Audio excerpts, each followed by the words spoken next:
Eh bien, bonjour à tous et bienvenue dans ce Café des Hommes. Aujourd'hui, nous recevons Armand Kleins, qui est l'auteur du site Hommes en Mouvement, et nous allons essayer de parler du concept d'homme jetable, du caractère surnuméraire de l'homme, mais dans son application pratique, le fait qu'on sacrifie les hommes en priorité. Alors, je suis aussi en compagnie de Alexis Fontana et de Radu Stoenescu. Mais je vais m'adresser à Armand. Armand, bienvenue parmi nous. Et est-ce que tu peux nous parler un petit peu de ton site internet, Homme en Mouvement, nous expliquer un petit peu quel est le concept, ce que tu essaies de proposer avec ce site? Alors à la base, ce site, en fait, c'est un site qui est l'évolution d'un autre site qui avait été créé en 2015 de mémoire, qui était le site myctofrance.com, qui est parce que moi je suis dans la mouvance mycto depuis assez longtemps, depuis on va dire 2011-2012, je me souviens plus exactement quand j'ai commencé à lire du mycto, mais j'ai commencé sur le site mycto.com où j'ai participé au forum payant de ce site et c'est là où j'ai fait ma culture un petit peu. Faut voir que lorsqu'on est en 2011-2012 et jusqu'à on va dire 2015, il n'y a pas de contenu en français mytho écrit. En tout cas en France, hein, je parle. Hein. Je ne sais pas ce qu'il en est au Canada, etc. Je crois qu'il y avait déjà beaucoup d'écrits, mais en France, il n'y a rien. Et commencent à émerger une ou deux chaînes mytho en France avec le label mytho, et je trouve que ça ne reflète pas ce qu'est mytho en réalité. Donc je prends le parti d'écrire une page en français, enfin de créer un site avec une page d'accueil assez consistante expliquant ce qu'est mytho, et vous la retrouvez aujourd'hui dans la rubrique mytho en français du site Homme en Mouvement, où je décris comment dirais-je, ce qu'est mytho de mon point de vue, bien évidemment, c'est-à-dire j'essaie d'avoir un regard un peu plus large et puis surtout un peu plus basé sur ce qui s'est passé réellement, comment ça a été créé, par qui, et comment le mouvement ensuite a évolué. De là, ce site, j'ai eu des problèmes. Alors, j'ai jamais su si c'était des problèmes parce que le site avait été hacké ou j'ai des problèmes d'hébergement. Et puis, je me trouve assez vite, en fait, je trouve que la bannière mytho, elle, quelque part, quand on s'intéresse à la condition masculine, elle est un peu enfermante. Donc, je prends le parti de créer un nouveau site, mais qui ne sera pas mytho France, j'abandonne, et je transforme ça en Homme au Mouvement. Ça ne veut pas dire que le site n'est pas mytho, mais il n'est pas exclusivement mytho. C'est-à-dire que le propos est beaucoup plus large et je ne veux surtout pas être enfermé dans le propos mytho. Voilà, tout simplement. De la même manière que sur ce site, il y a une rubrique Red Pill. Le mouvement Red Pill m'intéresse. Pour moi, c'est un contre-discours. Ça a un caractère déconstructif sur pas mal de choses, donc ça m'intéresse, mais je veux pas non plus être enfermé dans Red Pill. En fait, mytho et Red Pill, maintenant, c'est aussi des étiquettes, et je veux pas avoir que ces étiquettes. Donc j'ai choisi Homme en Mouvement, qui veut tout dire et rien dire, c'est parfaitement neutre, et ça me permet de développer un propos beaucoup plus large sur la masculinité, le masculin, la virilité. Le site existe depuis combien de temps à peu près? Peut-être. Le site Homme en Mouvement a dû être lancé il y a 1 an et demi maintenant, je crois. Oui, je l'ai lu et je l'ai trouvé très intéressant.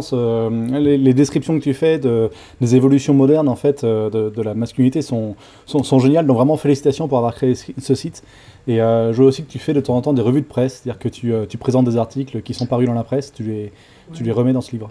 Ouais, tous les jours ou tous les 2 jours, effectivement, j'ai une grosse revue de presse sur Facebook. Effectivement, j'y passe beaucoup de temps. Je devrais y passer un peu moins de temps, mais Ouais, voilà. je trouve aussi que le contenu est de très bonne qualité et très synthétique et très éclairant. Et cette idée de rubrique de presse, je pense qu'il faut l'approfondir parce que, comment dire, c'est inattaquable une rubrique de presse. Je pense aussi à F de Souche, par exemple, qui avait pris ce modèle de rubrique de presse, tout simplement. Et une des idées que j'avais eues, bon, de par le fait que je parle plusieurs langues étrangères, ça serait de faire véritablement un site qui réunirait toutes les infos sur la condition des hommes actuels, en fait, et comment elle évolue, comment elle est attaquée, comment elle est mise en danger, enfin, toutes les news qui apparaissent à l'autre bout du monde, en Inde, en Amérique, au Canada, en France, ça serait génial d'avoir une sorte de F de souche pour les hommes, en fait. Une sorte de courrier international version condition masculine, Oui, quoi. voilà. Ouais, la revue de presse c'est intéressant parce que sur Facebook, bon, ça permet d'agglomérer des personnes. Moi, je dois avoir 600 personnes qui suivent cette revue de presse.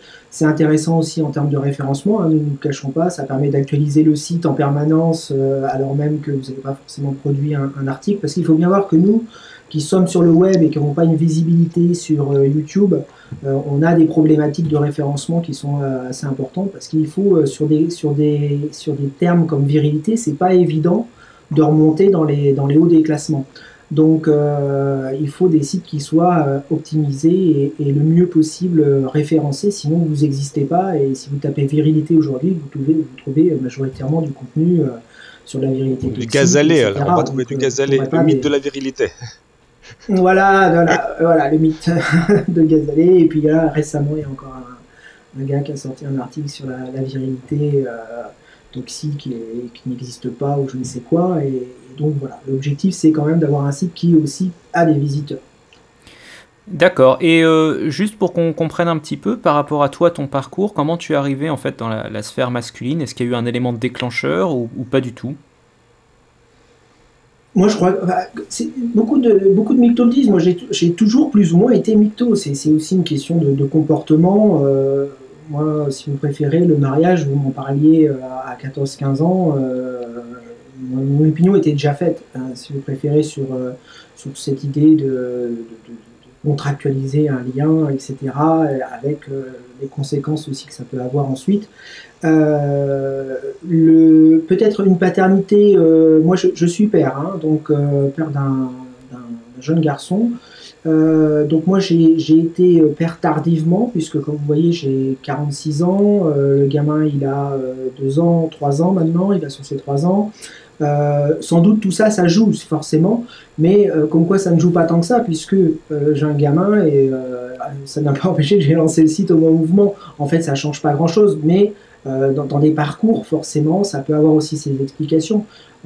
Est-ce qu'une personne qui à 20 ans se marie, a des gamins et n'a pas les problèmes que peuvent rencontrer des pères suite à des séparations, etc., vont forcément aller sur des terrains mictos? J'en suis pas forcément convaincu. Il faudrait faire une étude sociologique un petit peu plus approfondie de qui suit ces mouvements de la sphère masculine, mais je suis pas loin de me tromper, je pense aussi par rapport à ça. Voilà. Parce qu'en fait, ce que je vois, j'en discutais récemment avec un responsable d'une grosse association. Alors, excusez-moi, je ne donne pas les noms parce que j'avais demandé à cette personne-là de ne pas donner mon nom, donc je ne vais pas le citer là dans une vidéo alors que lui-même, je lui interdit de le faire. Mais j'ai rencontré une personne qui s'occupe d'une association de pères depuis plus de 20 ans, donc un gars qui est dedans, quoi, hein, et qui connaît bien la chose. Et comment dire, on s'aperçoit en fait qu'il y a vraiment deux groupes en fait. Il y a ces groupes de pères qui existent, qui sont bien établis, même s'ils sont pas aujourd'hui, ils n'arrivent pas, ils peinent vraiment à faire valoir les droits des pères, etc., qui sont les associations anciennes. Et puis il y a toute cette sphère, je veux dire un peu plus jeune, qui s'est appropriée les nouvelles technologies qu'on retrouve sur les sites web, qu'on retrouve sur les chaînes YouTube, etc. Donc il y a vraiment pour le moment, d'un point de vue en tout cas sociologique, on voit bien que c'est deux publics différents quelque part, même si c'est la même sphère masculine. On a d'un côté le groupe des anciens, les pères, les associations établies qui savent comment jouer sur les gardes d'enfants, faire valoir les droits, etc. Et puis on a cette sphère nouvelle, la manosphère on va dire, principalement sur Internet, qui elle renouvelle le genre parce que ça va beaucoup plus loin. Et c'est ça qui est intéressant, c'est que cette nouvelle génération, elle réfléchit, elle théorise, elle développe du propos. Et ça, c'est vraiment bien. Parce que c'est ce que je disais à ce papa. Je lui disais, ce qu'il faut impérativement, c'est réussir à faire le lien, si vous préférez, entre les générations. Parce que les problèmes des jeunes hommes sont les problèmes sont les mêmes problèmes quelque part, mais transposés plus tard dans le temps avec un enfant éventuellement à la clé. Donc il y a un continuum qui part de la naissance jusqu'à la mort des hommes, et il faut impérativement réussir à établir un lien, transcender en fait toutes les générations pour réussir à trouver les points communs de la condition masculine. C'est vrai que sur ma chaîne, j'avais adopté l'option de ne pas parler du droit des pères, enfin d'en parler finalement très peu, relativement par rapport au reste, parce que je m'étais dit, politiquement, ça fait 40 ans qu'ils ont essayé, et on n'a pas réussi. Donc ça veut dire que c'est pas un thème qui est suffisamment porteur en politique. C'est peut-être dû à des éléments externes, hein. C'est pas dû au fait qu'ils se sont pas assez battus, parce qu'ils se sont assez battus, mais ça n'a pas porté. Donc j'avais effectivement essayé de commencer par l'option le reste, c'est-à-dire l'homme au travail, l'enfant, c'est-à-dire l'enfant qui est en échec scolaire, etc. Mais ça explique pourquoi est-ce que j'en ai parlé relativement peu, et effectivement... voilà, des associations de pairs peuvent être surpris que j'aborde finalement relativement peu le sujet. Alors, je peux te dire que, en tout cas, celui que je connais, il te suit, il vous observe, il vous regarde, je pense avec une certaine fascination aussi, et je pense qu'il y a un désir, et je lui en ai parlé, si tu veux, je te mettrai en contact avec lui. Il y a un désir, si tu préfères, d'apprendre que les anciens combattants apprennent aux jeunes, et que les jeunes aussi montrent. Voilà. Qu'ils sachent qu'il y a un énorme respect aussi de notre part. Enfin, c'est eux qui ont créé toutes les fondations pour le mouvement, et c'est d'eux qu'on tire les livres ou les chiffres, etc. Et on se base entièrement sur leur travail pour réussir à faire aujourd'hui notre travail. Donc, moi, je me situe effectivement en héritier bénéficiaire de leur travail. Oui, on doit renouer la tradition finalement. C'est le problème. C'est un principe très viril, la transmission, la tradition. Bon, eh ben, écoutez, que de belles choses pour commencer cette émission. Je vous propose qu'on passe au thème qu'on avait envie d'aborder tous ensemble. C'était le concept d'homme jetable. Alors là, on est en plein dans le combat transgénérationnel quelque part, parce que l'homme jetable, ça se passe à tous les âges. Ça va du petit garçon à l'école à qui on dit finalement que si il a plus de décrochage scolaire, c'est pas si grave, jusqu'aux anciens qui ont des problèmes de santé. Vraiment, on a toutes les générations qui peuvent se retrouver dans le concept de l'homme jetable. Alors, à titre personnel, j'avais envie de vous parler un petit peu dans une chronique de la galanterie, parce que j'estime que la galanterie fait partie de ces écoles de formation de l'obsolescence de l'homme. On avait choisi ce terme pour transcrire le terme anglais disposability. Et donc, voilà, ma petite chronique, c'était pour vous parler de galanterie. Alors, pourquoi la galanterie donc? Parce que c'est le symbole de l'incitation des hommes au sacrifice, et aussi c'est le symbole de l'incompréhension féministe de la notion d'homme jetable. La galanterie, elle est d'ailleurs mentionnée dans le rapport du Haut Conseil à l'égalité entre les femmes et les hommes comme une marque de sexisme. On rappelle à ceux qui l'auraient oublié que dans ce même rapport, on nous signale que le sexisme est une idéologie visant à dévaloriser les femmes, et qu'il n'existe pas de sexisme contre les hommes, ça n'existe pas par définition. Et pour être tout à fait précis, la galanterie relève, selon les féministes universitaires, de ce qu'on appelle le sexisme bienveillant, c'est-à-dire que c'est du sexisme, c'est oppressif, mais ça a un masque de bienveillance pour opprimer les femmes en toute gentillesse. La galanterie, c'est tout simplement un ensemble de marques d'attention et de protection de la femme qui témoignent d'une sorte de dévouement de la part des hommes. Là où une féministe aux cheveux bleus hystérique pourra s'offusquer qu'on lui tienne la porte et qu'on l'opprime en étant serviable, il faut rappeler que ce geste en apparence anodin était à l'origine un geste de sacrifice, parce qu'on tient la porte, certes, mais surtout on fait passer la demoiselle en premier ou après soi en fonction des situations. Dans un lieu public mal connu et possiblement mal fréquenté, l'homme doit passer en premier pour s'assurer que l'endroit est sûr et convenable. Ça veut dire que si un groupe de racailles l'attendent de l'autre côté de la porte, c'est lui qui y fera face et qui protégera la dame. Dans un lieu connu, sa maison par exemple, c'est à la femme de passer en premier. L'homme la protégera ainsi jusqu'à ce que la porte soit refermée. On peut multiplier les exemples. Dans un escalier, à la montée comme à la descente, c'est à l'homme de passer devant. Est-ce qu'il s'agit d'une horrible oppression sexiste ? Non, pas du tout. En fait, si l'homme passe devant, c'est principalement parce qu'en cas de chute de madame, son corps pourra amortir le choc. Et puis on peut penser éventuellement à ce genre de choses qu'on trouve sur le Titanic, les femmes et les enfants d'abord. Et ben c'est le même constat finalement, c'est aux hommes de se sacrifier pour laisser passer les femmes en premier pour les sauver. On peut donc multiplier les exemples à l'infini, mais en définitive, en matière de galanterie, l'homme est bien souvent dans une attitude de sacrifice pour faire en sorte que la femme soit protégée. Alors déjà, on peut en conclure que dépeindre la galanterie comme une oppression machiste, c'est un contresens complet.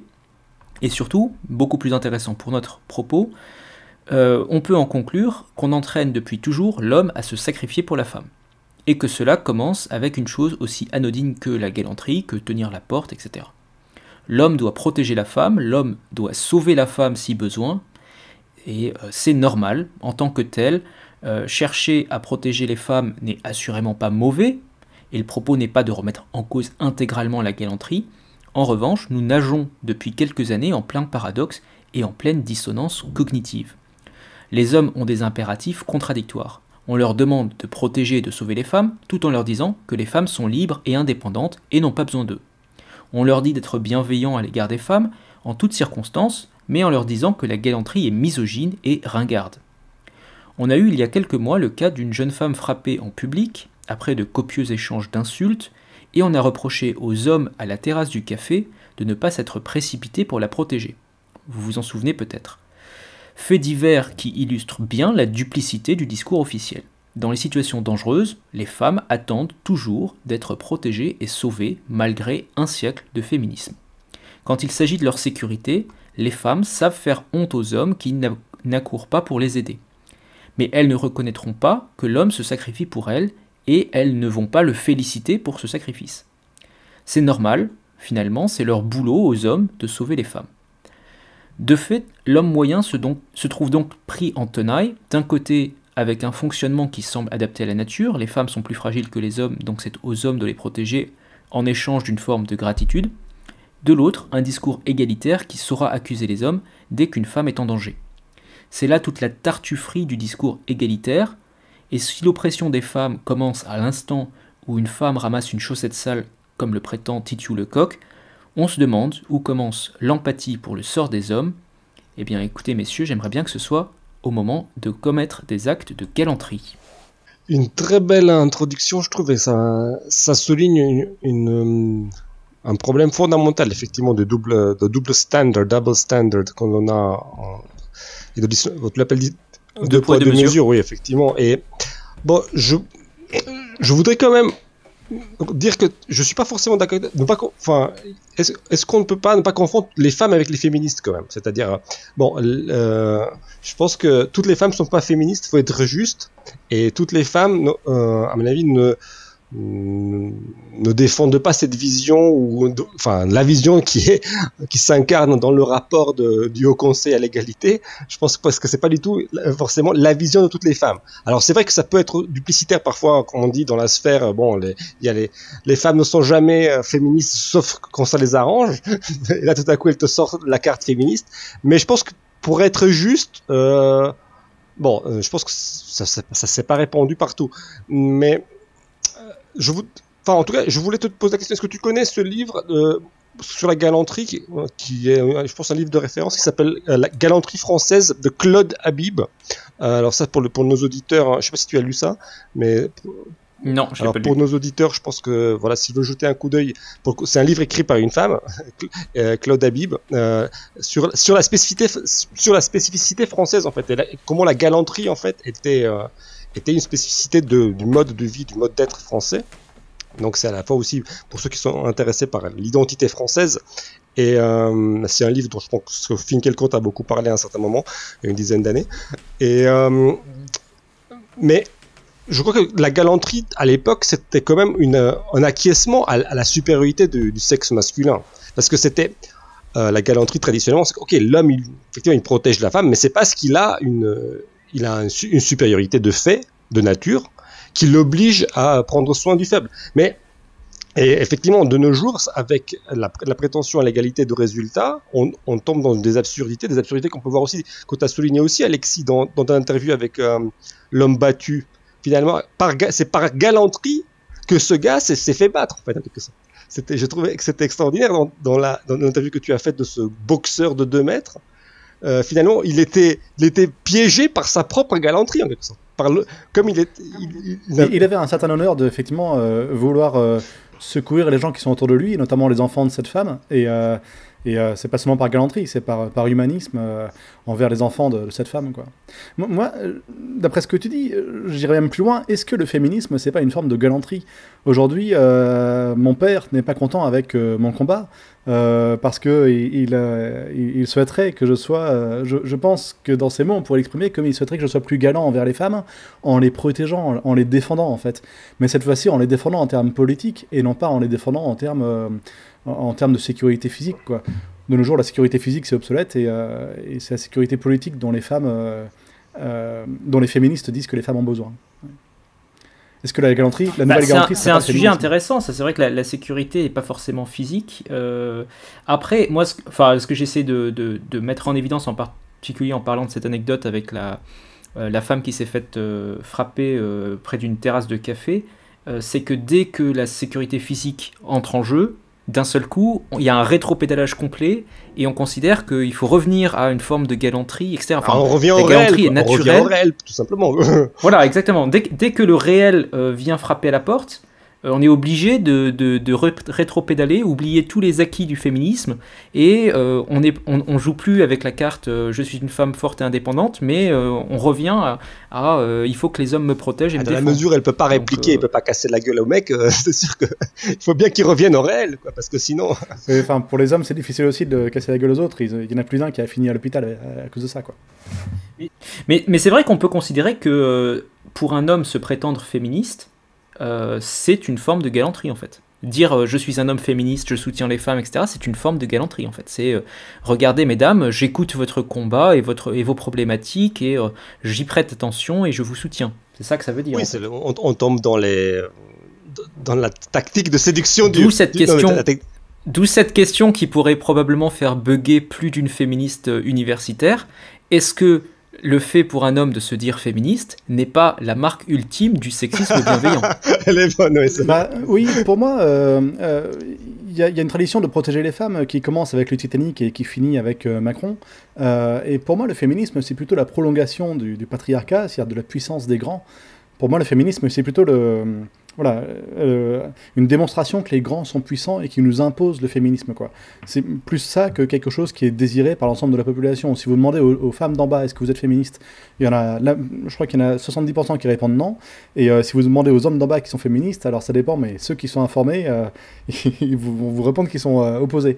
Donc pour moi, les deux, le patriarcat et le féminisme, sont tous les deux issus du pouvoir des grandes personnes, quoi.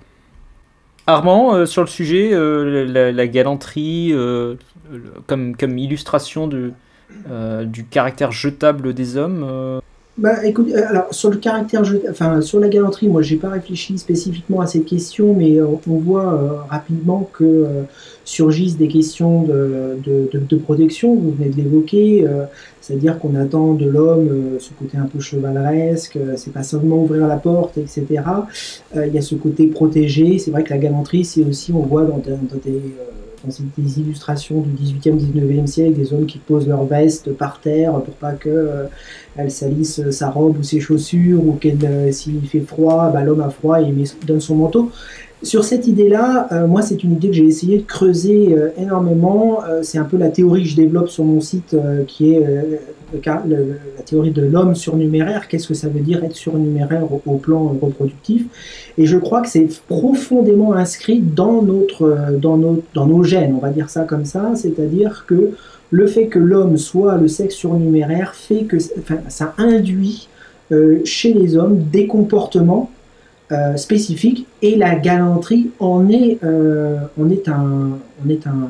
dire, une émanation, peut-être la plus raffinée, peut-être aujourd'hui obsolète également, mais pour moi il n'y a pas d'incohérence. C'est tout à fait normal que les hommes soient galants et non pas l'inverse. L'inverse m'aurait choqué. Ça serait incohérent par rapport à la position des hommes et au fait qu'ils soient le sexe surnuméraire. Alors, est-ce que ça te gêne pas, du coup, de quelque part défendre les hommes à travers ton site web et de prendre parti comme ça, sans parler des femmes, du coup?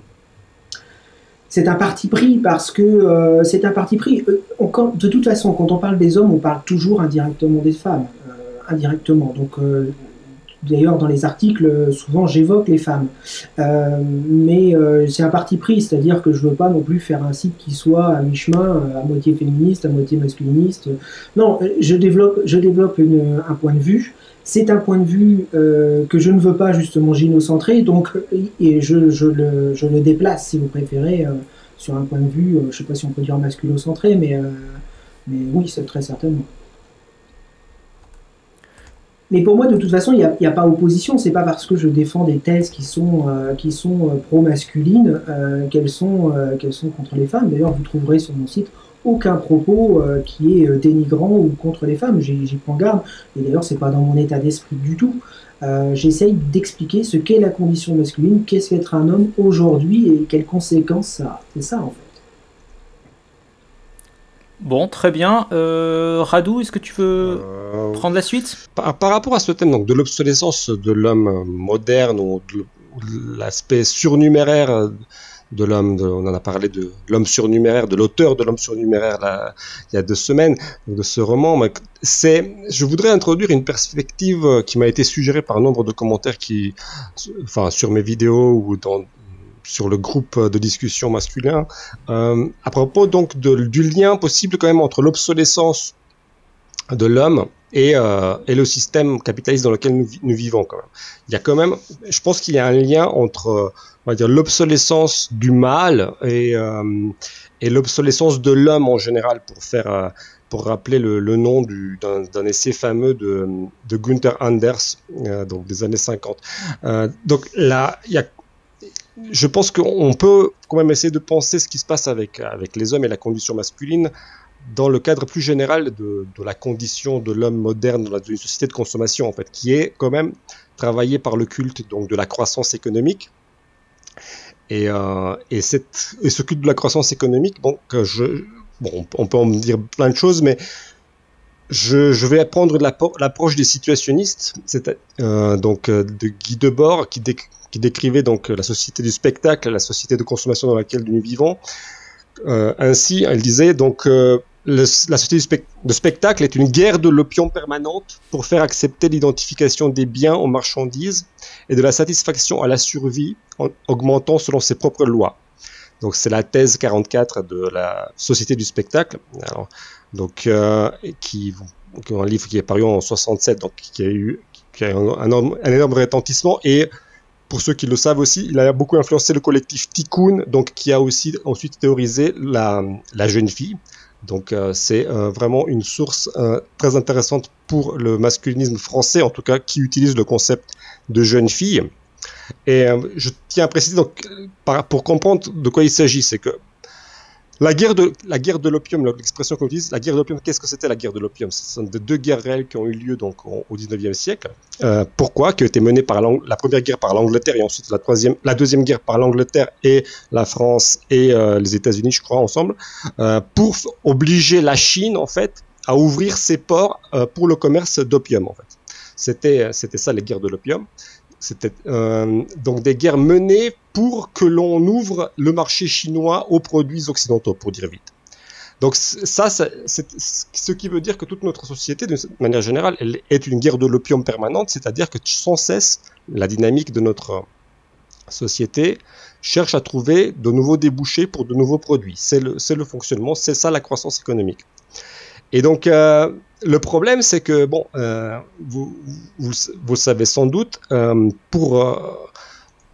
y a des problèmes de surproduction. Donc, les produits sont programmés pour être obsolètes assez vite. Et aussi bien les produits, cela amène aussi à l'obsolescence donc, des objets, des métiers, des distinctions, des honneurs liés à ces métiers. Et donc, il y a une instabilité générale qui est de la valeur des hommes. Des hommes avec un grand H ou avec un petit h, comme on voudra, mais en tout cas, si la valeur est reliée à l'utilité de chacun, donc à son métier, à sa profession, dans un cadre capitaliste, comme les métiers deviennent obsolètes, comme tout cela est pris dans le grand flux donc, de l'obsolescence plus ou moins programmée de la société de consommation, eh bien, l'homme aussi devient progressivement jetable. Un typographe des années 50, 60 était quelqu'un de très, très estimé dans sa profession. Aujourd'hui, le métier de typographe n'existe plus. Donc, pour donner un exemple très concret. Donc, je crois qu'il y a quand même un impact très important donc d'une part du culte de l'utilité dans notre société, de faire de l'utilité de l'individu ou de chaque chose la valeur cardinale en fonction de laquelle on jugera cette personne ou cette chose. Toute chose doit être du coup vendable, toute chose devient une marchandise, c'est ça le principe de devenir marchandise du monde. Et ça a forcément un impact, c'est que chaque individu aussi devient à son tour une marchandise, et une marchandise donc jetable. Mais bon, donc ça c'est pour le cadre général à mon avis dans lequel nous nous trouvons tous. Alors le lien avec la red pill, la pilule rouge, c'est que oui, parce que finalement, est-ce que ça c'est un truc qui est uniquement applicable aux hommes ou est-ce que c'est applicable aux deux sexes? Oui, c'est applicable aux deux sexes, parce que c'est ça l'idée de la jeune fille chez Tikkun, justement, c'est que la jeune fille est un produit créé, c'est une femme dénaturée, enfin, ou c'est un homme aussi dénaturé, c'est un homme qui est devenu lui-même une marchandise, justement. C'est ça la jeune fille, pour dire vite, le Tikkun, quand il théorise le concept de jeune fille, ce sont des individus qui se voient uniquement comme des individus qui ont un certain capital social, capital santé, capital beauté, etc. et qui ne visent qu'à accroître et à investir de façon profitable ce capital. C'est ça la jeune fille. Donc le concept de jeune fille n'est pas dissociable de l'arrière-plan économique du concept. C'est pas possible de parler de la jeune fille uniquement en termes anthropologiques sans parler du capitalisme en fait. C'est pas possible. En tout cas, si on veut être fidèle à l'élaboration du concept par Tikkun. Mais pour revenir donc oui à l'hypergamie, donc du coup à la red pill. Bon, si on ramène la red pill fondamentalement à l'explicitation de l'idée de l'hypergamie. Et si on est d'accord que l'hypergamie c'est le double besoin de la femme de sécurité et d'excitation. Donc comme je l'ai résumé dans une de mes vidéos, donc l'alpha nique la danoise, le bêta paye l'ardoise. Ou alpha fax beta bax, c'était la traduction que j'avais proposée. Bon, donc si je schématise, dans la situation de la société de consommation, les hommes ont deux problèmes distincts. Premier, baiser. Deuxième problème, c'est fonder une famille.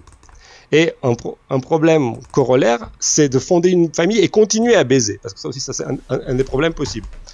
Donc il y a le court terme, il y a le long terme. Et je veux dire, juste pour donner un point de référence, le mariage chrétien, parce qu'on a toujours quelque part derrière nous cette idée de la tradition chrétienne, c'était avant tout justement une forme de satisfaction définitive des besoins sexuels. C'était pas un truc romantique le mariage chrétien. C'était fondamentalement le devoir conjugal qui caractérisait le mariage chrétien, c'est-à-dire que si on reprend les mots de Saint Paul, que je ne me souviens plus exactement, mais en tout cas il disait grosso modo, l'homme appartient à la femme et la femme à l'homme, en termes de corps. Donc c'était une manière de régler le problème de la baise, pour dire vite, en fait, pour régler le problème de la satisfaction sexuelle, d'une façon définitive et non négociable, parce qu'on ne pouvait pas sortir, le mariage était indissoluble. Donc ça c'était le point de référence, mais la situation actuelle. Donc on peut avoir trois types de souffrances à mon avis. Premièrement, donc ne pas déclencher le désir authentique, donc le côté ne pas être alpha fax, donc on n'arrive pas à déclencher le désir non négocié de la danoise, mais on a l'argent. Donc ça c'est l'aspect très exploré par Houellebecq, notamment dans son premier roman, l'extension du domaine de la lutte et puis les autres aussi. C'est la situation des informaticiens, donc qui ont beaucoup d'argent, mais ils n'arrivent pas à séduire. Donc ils peuvent peut-être fonder une famille sur l'aspect uniquement négocié du désir, mais ce qui leur manque, c'est la satisfaction sexuelle. Alors je vous conseille à tous le visionnage d'un film intéressant qui vaudrait le coup d'être étudié et analysé, c'est The Jones, un film qui a passé un peu inaperçu en 2009 avec Demi Moore et David Duchovny, le gars de X-Files, là, et qui est très intéressant à ce propos. Bref, on en parlera peut-être une autre fois. Donc c'est le premier type de souffrance. Voilà. Deuxième type, c'est être assez alpha, donc, et déclencher le désir non négocié de la danoise, mais ne pas avoir assez d'argent pour payer l'ardoise. Alors ça, c'est ce que j'appelle moi le jardinier, le connard, le gars qui baise mais n'arrive pas à fonder une famille en fait. Donc ça, c'est le deuxième problème. Vous avez compris, ça c'est on va dire c'est le connard. Troisièmement, on a le problème où on a peut déclencher ni le désir authentique ni le désir négocié. Alors ça, c'est ce qu'on appelle la pilule noire. Donc ça, c'est les incels, grosso modo. peut ni baiser, ni avoir de famille. Donc ça, c'est vraiment le cas de figure le plus triste. Dans la situation présente, le raisonnement le plus évident, c'est de dire l'obsolescence économique, c'est l'obsolescence économique qui entraîne l'obsolescence sexuelle. Grosso modo, bon, on n'arrive pas à avoir une situation reluisante, donc on n'arrive pas à assez d'argent, donc on n'arrive pas à fonder une famille, on n'arrive pas à séduire. On ramène tout finalement à l'aspect bêta-bax en fait. On ramène tout à l'aspect argent, situation, rang social, etc. Mais ça, je pense que c'est assez naïf. Et je pense que Farrell, ce qui est intéressant, Warren Farrell, qui est un peu notre père à tous, en tout cas qui est un auteur de référence dans la sphère masculiniste depuis les années 80, c'est quand même lui, avec son premier livre, là, The Myth of Male Power, en tout cas qui est un des premiers livres Red Pill, même ce qu'il avait fait avant aussi d'ailleurs. En tout cas, dans le dernier, The Boys Crisis, il souligne bien le problème de cette idée de ramener l'obsolescence du mal à l'obsolescence économique. C'est faux. On voit que ce qui rappelle, c'est que plein de jeunes hommes voient que c'est stupide de suivre le modèle de leur père qui a essayé de faire carrière, etc., et de devenir quelqu'un de très successful, de très accompli dans son métier, dans son entreprise, etc., parce qu'ils voient que le gars, que leur père devenait tout simplement un rouage d'une grande machine, et se refuse absolument de prendre exemple sur ce père-là, qui est devenu pourtant un winner, on pourrait dire, d'un certain point de vue. Donc là, ce qui est très intéressant, c'est que Farrell lui-même montre que le succès économique peut entraîner une obsolescence du mal. Ça, c'est vraiment une idée très paradoxale. Parce que du coup, en fait, s'adapter à une société folle, et donc devenir le meilleur dans son job presque, devenir un super cadre dynamique, c'est souvent finalement devenir le mec le plus malléable, qui a perdu tout caractère, toute verticalité, et finalement toute désirabilité. Le paradoxe, c'est que plus on devient solvable, moins on devient baisable en quelque sorte. Plus on va ressembler à ce qu'on appelle un monkey suit, donc vraiment le gars en costard, un fonctionnaire européen, par exemple, enfin n'importe quoi. Bon, on a plein d'argent, mais on ne va pas spécialement déclencher la passion des jeunes filles. Alors là encore, je renvoie à un film qui est intéressant à ce sujet, c'est, rappelez-vous de True Lies, le film avec Schwarzenegger, qui a une double vie d'agent secret et de cadre, justement, de vendeur je crois qu'il vend des ordinateurs, je crois, dans le film, je sais pas. Et en fait, sa femme le trouve absolument, ennuyeux à mourir, mais quand elle apprend, bien sûr, qu'elle est un agent secret, tout change. Bon. Donc ça, c'est le premier aspect, l'aspect concret. Donc, dans la situation présente, on croit que l'obsolescence du mal se résume à l'obsolescence économique, mais je pense que c'est une idée fausse. Et simultanément, donc, on a l'aspect idéologique, c'est que les féministes essayent de laver les cerveaux des jeunes femmes pour qu'elles deviennent de plus en plus des jeunes filles, au sens de tikkun, c'est-à-dire que, grosso modo, il y a une censure générale de la manifestation brute, naturelle, authentique de la sexualité masculine. Tout ça, c'est labellisé comme étant du harcèlement. Et par cela, je pense que les féministes servent la société du spectacle. Parce que la société du spectacle, la société de consommation a tout intérêt à faire croire que la femme doit être achetée, donc pour que les gars restent sur la plantation. Donc, finalement, ma perspective finale, c'est que je crois qu'on pourrait ouvrir le champ de réflexion, en tout cas, pour une red pill de gauche, en tout cas pas de gauche au sens de la gauche qui essaie d'avoir plus de droits pour tout le monde et de ramener tout à une égalité de résultats, pas cette gauche-là, mais de la gauche vraiment très ancienne, en tout cas celle qui renvoie même à Karl Marx, qui critiquait tout simplement la marchandisation du monde. Alors je vais vous lire un petit passage qui va vous intéresser à ce sujet-là, et vous allez voir si c'est pas red pill ça. Comme l'argent, qui est le concept existant et se manifestant de la valeur, confond et échange toutes choses, il est la confusion et la permutation universelle de toutes choses. Donc, c'est le monde à l'envers, la confusion et la permutation de toutes les qualités naturelles et humaines. Qui peut acheter le courage est courageux, même s'il est lâche. Comme l'argent ne s'échange pas comme une qualité déterminée contre une chose déterminée, contre des forces essentielles de l'homme, mais contre tout le monde objectif de l'homme et de la nature, il échange donc, du point de vue de son possesseur, toute qualité contre tout autre, et aussi sa qualité et son objet contraire. Il est la fraternisation des impossibilités. L'argent oblige à s'embrasser ce qui se contredit. Si tu supposes l'homme en tant qu'homme et son rapport au monde comme un rapport humain, tu ne peux échanger que l'amour contre l'amour, la confiance contre la confiance, etc. Si tu veux jouir de l'art, il faut que tu sois un homme ayant une culture artistique. Si tu veux exercer de l'influence sur d'autres hommes, il faut que tu sois un homme qui ait une action réellement animatrice et stimulante sur les autres hommes. Chacun de tes rapports à l'homme et à la nature doit être une manifestation déterminée, répondant à l'objet de ta volonté, de ta vie individuelle réelle. Si tu aimes sans provoquer d'amour réciproque, c'est-à-dire si ton amour en tant qu'amour ne provoque pas l'amour réciproque, si ta manifestation vitale en tant qu'homme aimant ne te transforme pas en homme aimé, ton amour est impuissant et c'est un malheur. Alors qui a écrit ça? Ça c'est Marx déjà dans les manuscrits de 1844. Les manuscrits philosophico-économiques, comme on les appelle, ou économico-philosophiques. Donc c'est déjà, ce qui est intéressant, c'est qu'au fondement de la critique du capitalisme, il y a une critique très romantique, en fait, grosso modo, des mariages arrangés. En fait, de l'humiliation de l'amour de la femme, on pourrait dire du désir non négocié.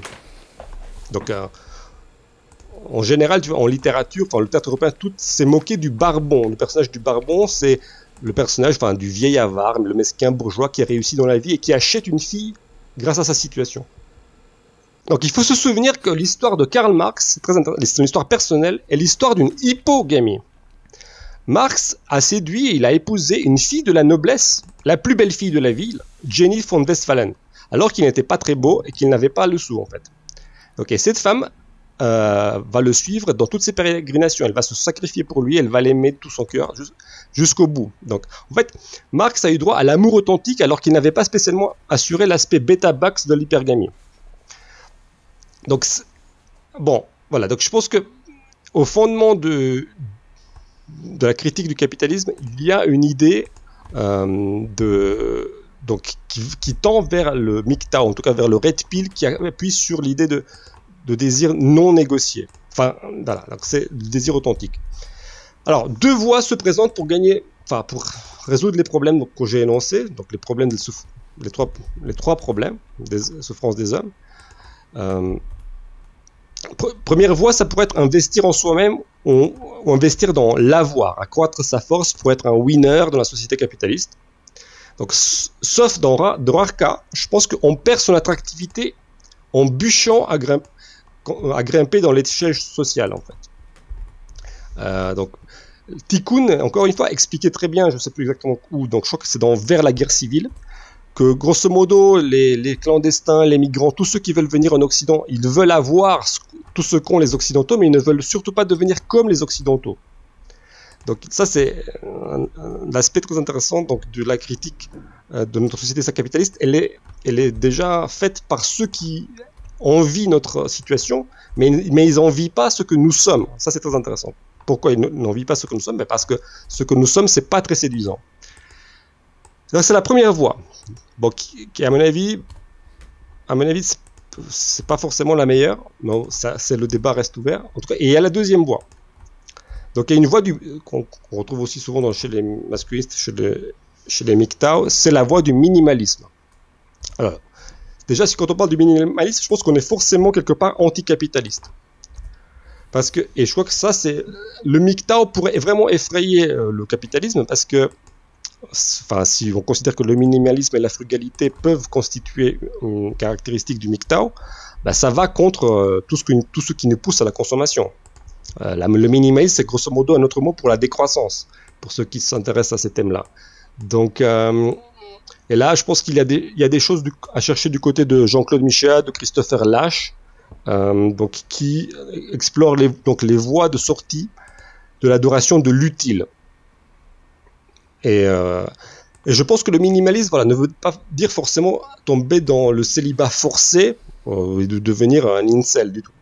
Parce que ce n'est que si l'on croit que toutes les femmes sont des jeunes filles, c'est-à-dire que si on ne croit que toutes les femmes ne sont que des marchandises, en fait, c'est là qu'on tombe dans le piège donc de la première voie où on croit qu'il faut absolument grimper dans l'échelle sociale pour avoir des femmes. Mais je crois que justement, il y a des femmes, qui existent, qui restent des femmes non dénaturées. En fait. Voilà, donc c'est ce que je pose devant vous. c'est un débat qui, à mon avis, mérite d'être lancé, et je le dis déjà, vendredi prochain, sur ma chaîne, dans mon live, je parlerai des possibilités d'avoir des mouvements masculinistes, des MGTOW de gauche, parce que c'est une question qui est revenue sur le forum, et ça serait intéressant d'en parler. Voilà, à vous, messieurs. Oui, quand vous avez choisi ce thème de l'obsolescence, moi ça m'a immédiatement rappelé un bouquin que j'avais lu il y a quelques années qui s'appelle The End of Men de Hannah Rosin. Alors, je vous préviens tout de suite, ce n'est pas un bouquin, c'est un bouquin féministe. Mais il n'en demeure pas moins que dans ce bouquin, il y avait quelque chose. Alors, le propos est totalement féministe, c'est-à-dire que si vous voulez en prendre plein la figure, il faut lire ce livre et vous allez comprendre à quel point c'est horrible d'être un mec, et c'est vraiment la fin de la fin. Mais il y a une analyse qui est juste, en tout cas, il y a quelque chose qui m'avait interpellé dans ce bouquin, où elle avait dit pourquoi c'est la fin des hommes, parce qu'aujourd'hui la testostérone s'est dévaluée. Elle s'est dévaluée, c'est-à-dire que la force physique aujourd'hui, et on rejoint un peu avec le capitalisme et l'avènement d'une société industrielle, il s'est passé quelque chose, c'est qu'avec l'automatisation, la mécanisation, la force physique est devenue quelque chose de beaucoup moins important dans le monde du travail. Je sais plus, moi ça fait longtemps que je suis sorti du lycée, mais je crois qu'aujourd'hui le tertiaire et le secondaire, les proportions n'ont plus rien à voir avec ce qui était au 19e siècle, on avait des sociétés agricoles, etc., où le travail était physique. Et donc cet aspect-là de la dévaluation, de l'obsolescence de l'homme, moi je la rattache à la technique, si vous préférez. Je pense qu'on doit impérativement penser technique, c'est-à-dire quel est l'impact de la technique sur l'obsolescence de l'homme.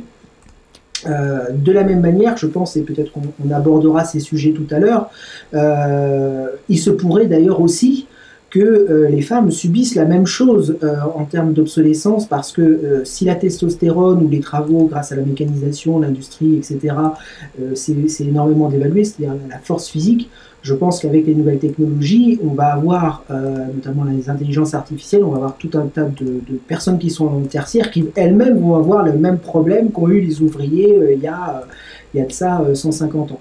Donc ça, c'est moi, le thème de l'obsolescence, comme ça, je le perçois sous cet angle de la force physique, et aussi du fait, bien sûr, que l'ordre public aujourd'hui est professionnalisé, c'est-à-dire qu'on n'a pas besoin de s'aguerrir. Si on est un homme, il suffit de connaître le numéro de téléphone, on va dire, et de la police, et dans une grande partie de votre vie, vous n'aurez pas besoin de vous battre normalement. Ce qui n'était pas le cas il y a 100 ou 150 ans, où quand on prenait le cheval, il ne fallait pas faire de mauvaises rencontres. Et je finis, et c'est intéressant ce que dit Ardu sur gauche ou droite, parce que moi ça me fait penser à un autre thème qui est, il y a le même débat aujourd'hui chez ceux qui sont des écolos minimalistes. Alors on va les retrouver à droite plutôt dans les mouvances survivalistes qui se déconnectent de la société, les preppers, etc.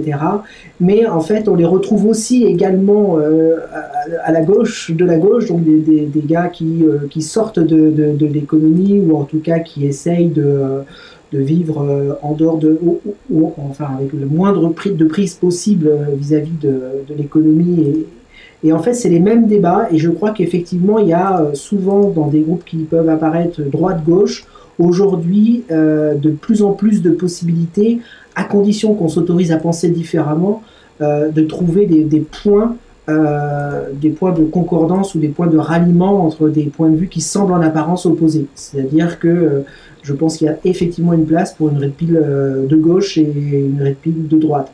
Il y a des points communs. Je ne dis pas que les moyens ou la façon dont ils vont aborder le problème sera le même, mais il y a très certainement des points communs. Moi, je ne crois pas du tout aux séparations hermétiques entre gauche et droite.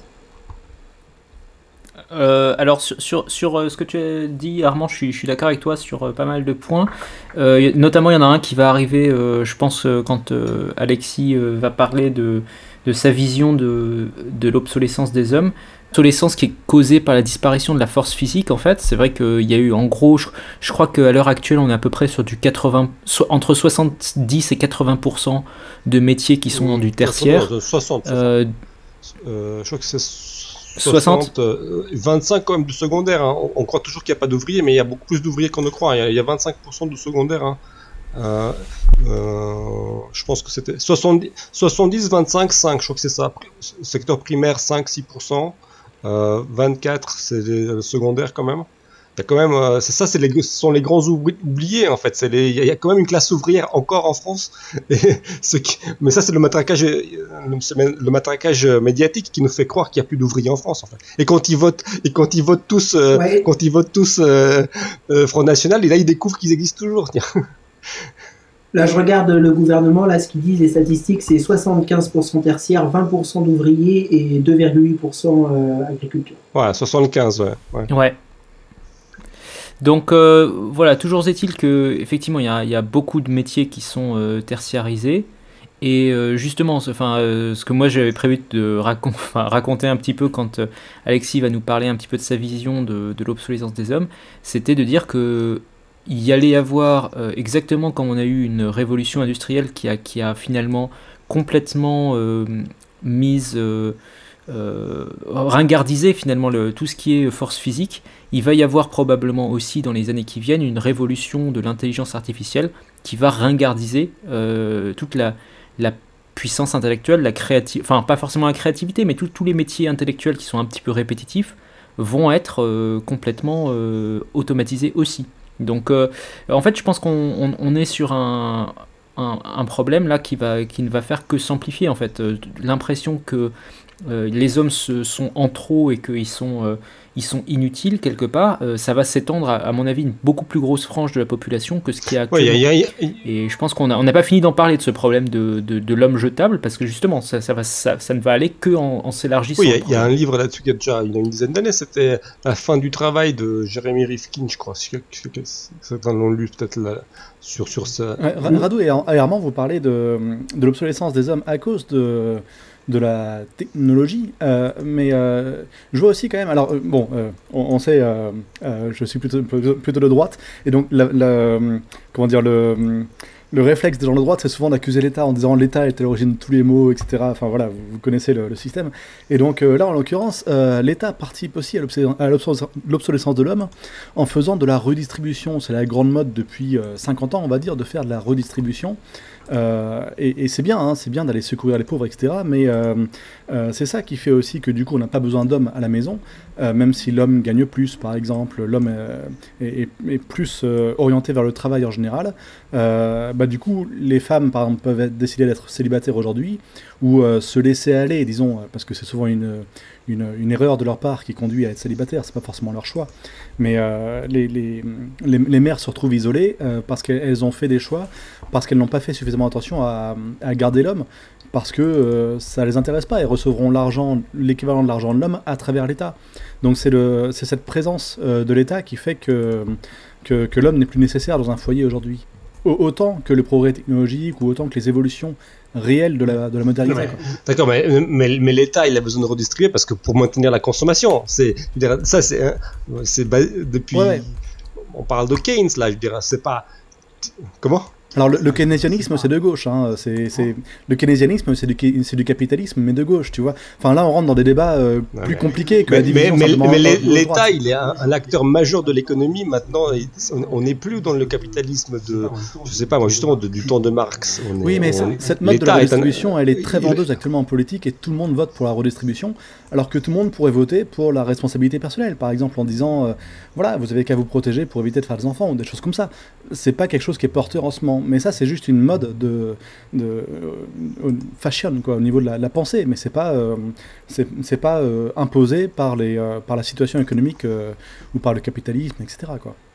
Ouais, moi, je suis assez d'accord avec cette idée aussi qu'il faut ajouter, effectivement, à côté de la technique, cette idée que l'État a aussi son rôle à jouer dans l'obsolescence, et notamment le rôle de l'État-providence. C'est clair que s'il n'y avait pas un État-providence, les rapports hommes-femmes seraient peut-être très différents et les structures familiales seraient très différentes de ce qu'elles sont aujourd'hui. Voilà. Et je voulais rajouter aussi la technique parce que c'est un gros oubli, mais bien sûr toutes les biotechnologies aussi rendent l'homme quelque part obsolète. La PMA sans père, je veux dire, c'est bien rendre l'homme obsolète. Je ne sais pas si vous avez entendu parler de l'ectogénèse.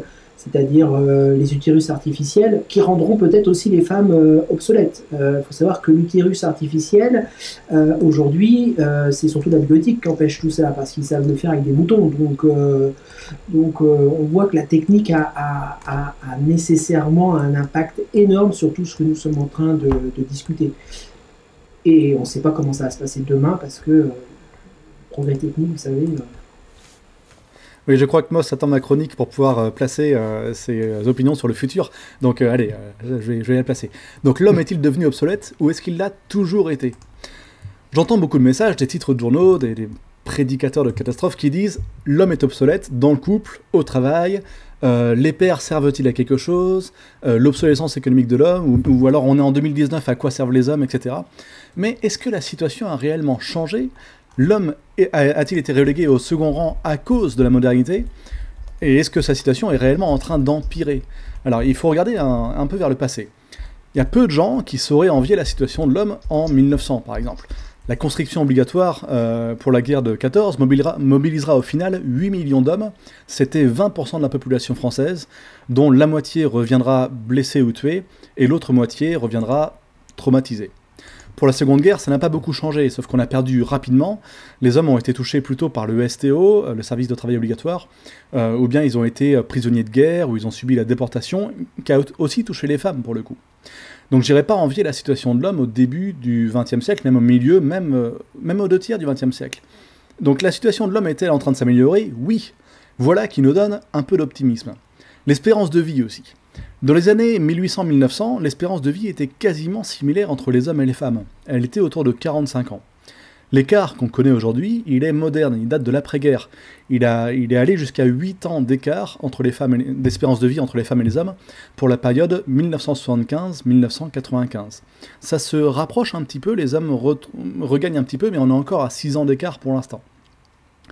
L'espérance de vie donc a bel et bien progressé aujourd'hui et pour tout le monde. L'homme a moins de risques de mourir à l'armée, vu qu'on a passé nos effectifs en France de 1 million de soldats à 100 000 soldats depuis depuis la Seconde Guerre mondiale. La sécurité au travail aussi s'est améliorée, on ne se mutile plus autant qu'on se mutilait avant. Il y a eu que 500 morts au travail cette année. La santé s'est améliorée, le confort s'est amélioré aussi. En 1960, ma mère me racontait que la glace se formait sur les vitres en hiver à l'intérieur de la chambre. Il n'y avait pas de chauffage central, ou alors il y en avait un qui était au charbon, très polluant, qui générait des crises d'asthme ou alors des cancers. Les douches froides étaient courantes, le téléphone c'était une option, en tout cas ma mère n'en a pas eu jusqu'à très tard. Aujourd'hui on vit au chaud, on vit tellement au chaud qu'on va grimper des sommets de 4000 mètres avec des vêtements techniques qu'on aura achetés chez Decathlon dans une grande surface, etc. Enfin, la vie s'est vraiment facilitée, même depuis 50 ans. On a aussi des amis en permanence. Avant on attendait comme un con à l'arrêt de bus, maintenant on a le téléphone portable pour se socialiser en permanence. Et même quand on est une personne isolée, complètement recluse de la civilisation, on peut continuer d'aller sur Facebook, sur Discord, etc. pour avoir en permanence un contact humain. Donc la santé mentale a pu s'améliorer aussi. On a aussi des amis aux 4 coins du monde à travers le programme Erasmus. Donc oui, on peut avoir beaucoup d'optimisme, même si on regarde les femmes en disant « regardez, il y a des différences, etc. » La situation de l'homme, dans l'absolu, s'est vraiment améliorée. Donc, j'irai poser la question, de quoi se plaint-on? Pourquoi est-ce que les hommes se plaignent aujourd'hui? Et j'ai un élément de réponse par rapport à ça. Désolé, je suis en train de rechercher, il faudra couper ça. Je dirais que quelque part on se plaint d'un manque d'amour. C'est-à-dire que quand on voit les articles des journaux qui titrent « Un homme sur 2 est un violeur », etc., on en a marre d'être mal aimé. Mal aimé au sens amour, mais aussi au sens légal. C'est-à-dire qu'on est exclu de plein de cercles en disant « il y a trop d'hommes à tel et tel endroit ». Désolé, je retrouve mon texte. On se plaint d'être mis au banc des entreprises par un État qui est finalement tout fier de vouloir promouvoir la diversité. Et en fait, quelque part, à travers ça, on tente, parmi l'extraordinaire progrès qu'on a construit, qui devrait nous permettre de ne travailler plus que 10%, comme on l'avait promis il y a 50 ans, plus que 10% de notre temps de travail d'aujourd'hui. Non, on nous oblige à continuer de travailler autant, mais on extirpe cette richesse qu'on crée pour la redistribuer à ceux qui n'ont rien créé. Et c'est quelque chose de bien, ça. Sauf que, en donnant du pouvoir à ceux qui n'ont rien créé, on inverse les valeurs. On renverse l'échelle du mérite. Et celui qui participe le moins à la société est aujourd'hui celui qui est le plus promu. Donc ce dont on se plaint, c'est que c'est aussi qu'on a peur que ça emmène la société droit dans le mur. Tout ce qui a permis à la société de se développer, tout ce qui a toutes les modes de félicitation des hommes qui travaillent énormément, etc. Tous ces modes-là sont en train de disparaître, et on est en train de féliciter, par exemple, une femme parce qu'elle est une femme. Et c'est non seulement frustrant, mais aussi ça nous appelle à la question pourquoi est-ce qu'on ne félicite plus le mérite de ceux qui travaillent beaucoup. Deuxième point, pour moi, l'amélioration de l'espérance de vie, elle s'est améliorée à cause du progrès technique, certes, mais c'est pas le progrès qui fait qu'on vit mieux, c'est pas seulement le progrès technique, c'est aussi qu'on puise énormément dans nos ressources pétrolières, on les exploite plus que jamais aujourd'hui en 2019. L'abondance énergétique n'a jamais été aussi haute, et on est en train d'épuiser la Terre. Et si cette abondance énergétique devait se tarir, notre monde reviendrait à mon avis, aussi inconfortable qu'en 1950. C'est-à-dire qu'on aurait... il faudrait qu'on se remette à économiser, à devoir porter l'eau, à ne plus pouvoir bénéficier de voitures ou de pouvoir mettre le chauffage à fond quand on a froid, etc. Et on se retrouvait, on continuerait de bénéficier des inventions qu'on a faites, comme l'iPhone, etc. Mais on serait obligé de revenir dans un mode de vie extrêmement raisonnable au niveau énergétique. Et quelque part, si le réchauffement climatique existe vraiment, et si on fait vraiment quelque chose, c'est-à-dire si on réduit nos modes de vie de façon à ne pas consommer trop par rapport au réchauffement climatique, on risque de revenir dans une société du type de 1950, où on consommait effectivement beaucoup moins. Donc voilà, la situation de l'homme a-t-elle changé ? Elle s'est améliorée, mais elle s'est améliorée pas seulement grâce au progrès technique, mais aussi grâce à notre dépense énergétique. Donc on n'a pas vraiment de quoi se plaindre, mais je ne suis pas sûr que cette situation actuelle soit pérenne et qu'elle perdure dans le futur, au vu des économies qu'on est censé faire sur les émissions de carbone. Voilà, donc... À votre avis, de quoi se plaint-on alors? Si vous avez une opinion là-dessus, n'hésitez pas. Je vais peut-être commencer.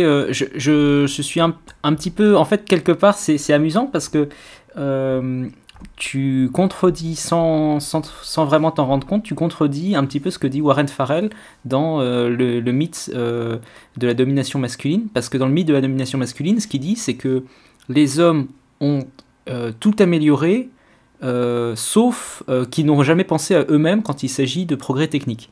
En gros, ils ont essayé d'améliorer les choses en priorité pour les femmes, sans jamais vraiment penser à eux.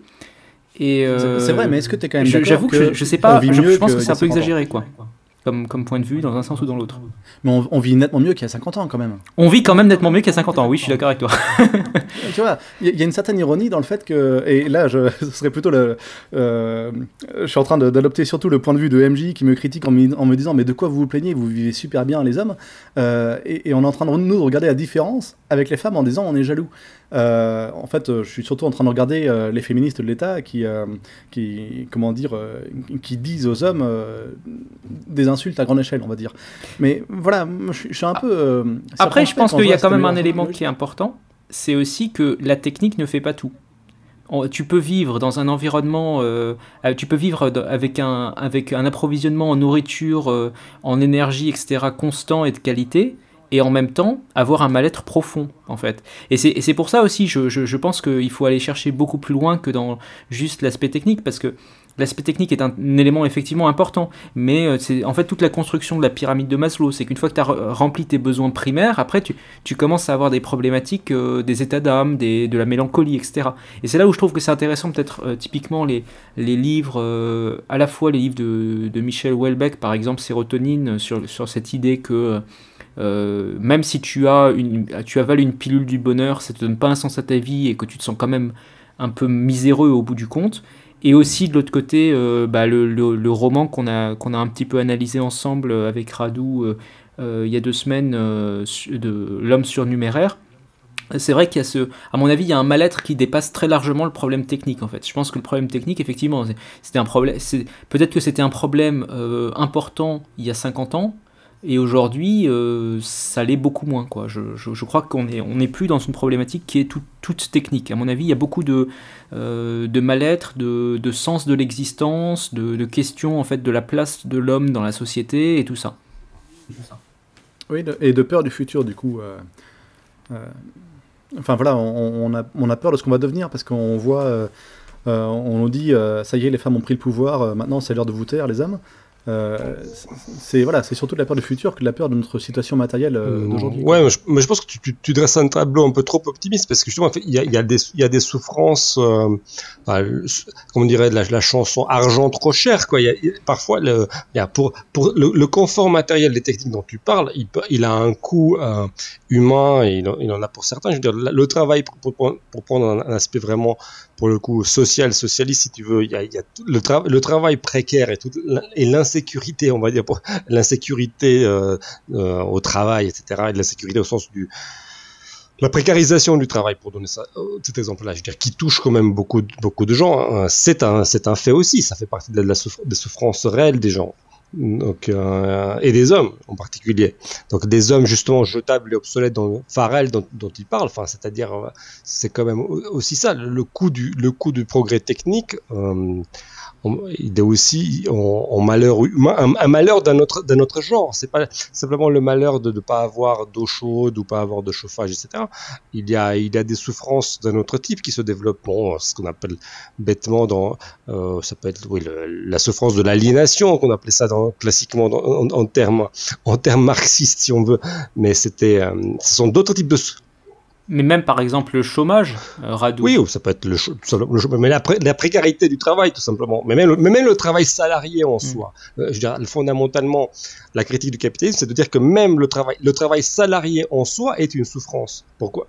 C'est-à-dire que le travail salarié, c'est une invention dans l'histoire de l'humanité. C'est le travail, justement, c'est ce qui a permis l'émergence du capitalisme. Mais le salariat en tant que tel est une souffrance. Tu es un rouage d'une entreprise, tu ne sais pas ce que tu fais, tu ne sais pas ce que tu produis exactement, tu ne sais pas exactement à quoi ton travail sert, tu ne sais pas d'ailleurs s'il va servir encore demain. Donc il n'y a pas d'accomplissement dans le travail. Tout ça, ça fait partie des souffrances réelles des travailleurs d'aujourd'hui, si on peut dire. Clairement, il y a un aspect dans ça, c'est que l'homme a envie de se rendre utile. C'est vital pour nous de se sentir utile aux gens qui nous entourent. Et on peut plus se rendre utile auprès des entreprises vu qu'elles essayent maintenant de s'orienter vers la diversité. Donc on sent qu'on veut plus de nous et du coup c'est extrêmement frustrant. Donc il y a ce côté-là où effectivement il y a beaucoup de chômage et il y a de moins en moins une société a besoin de moins en moins de gens pour travailler pour que la société entière fonctionne en fait. On peut se reposer sur le travail de seulement quelques personnes quoi. Et du coup beaucoup d'hommes se sentent sur le banc de touche, voire en attente d'expulsion quoi. Et effectivement vu que c'est un peu notre raison d'être, c'est ce qui est décrit dans le livre Les hommes viennent de Mars, les femmes viennent de Vénus. L'homme a besoin de se sentir utile et de rendre service. C'est vital pour nous quoi. Armand, peut-être ? Non, j'étais juste en train de me rappeler un chiffre qu'il ne faut pas qu'on oublie, c'est le taux d'infécondité des hommes. Il faut savoir qu'aujourd'hui, dernier chiffre connu, INSEE, je crois, il est de 21%. Ça veut dire, et il augmente, c'est un chiffre qui augmente. C'est-à-dire on se rapproche d'une situation dans laquelle un quart des hommes qui naissent aujourd'hui n'accéderont pas à la paternité. Ça, c'est un chiffre qu'il faut toujours avoir en tête. Pour vous donner une idée, les femmes, le taux d'infécondité des femmes, il est relativement stable depuis les années 1900. Il est de 12,3 l'INED a sorti des chiffres à 13,5. Curieusement, ils ne donnent pas le chiffre pour les hommes. C'est assez curieux. Mais ça, c'est important parce que ce côté surnuméraire, là, on le voit bien, ou en tout cas obsolète. C'est-à-dire qu'il y a un quart des hommes qui, eux, n'accèdent pas à une vie familiale ou ne se reproduisent pas. Alors, je ne suis pas en train de dire, loin de là, qu'on peut avoir une vie que si on a une vie familiale ou on devient père. C'est pas vrai du tout. Mais je dis c'est une partie des hommes qui peuvent être en souffrance ou en difficulté. Ceux qui restent sur le carreau, on va dire ça comme ça.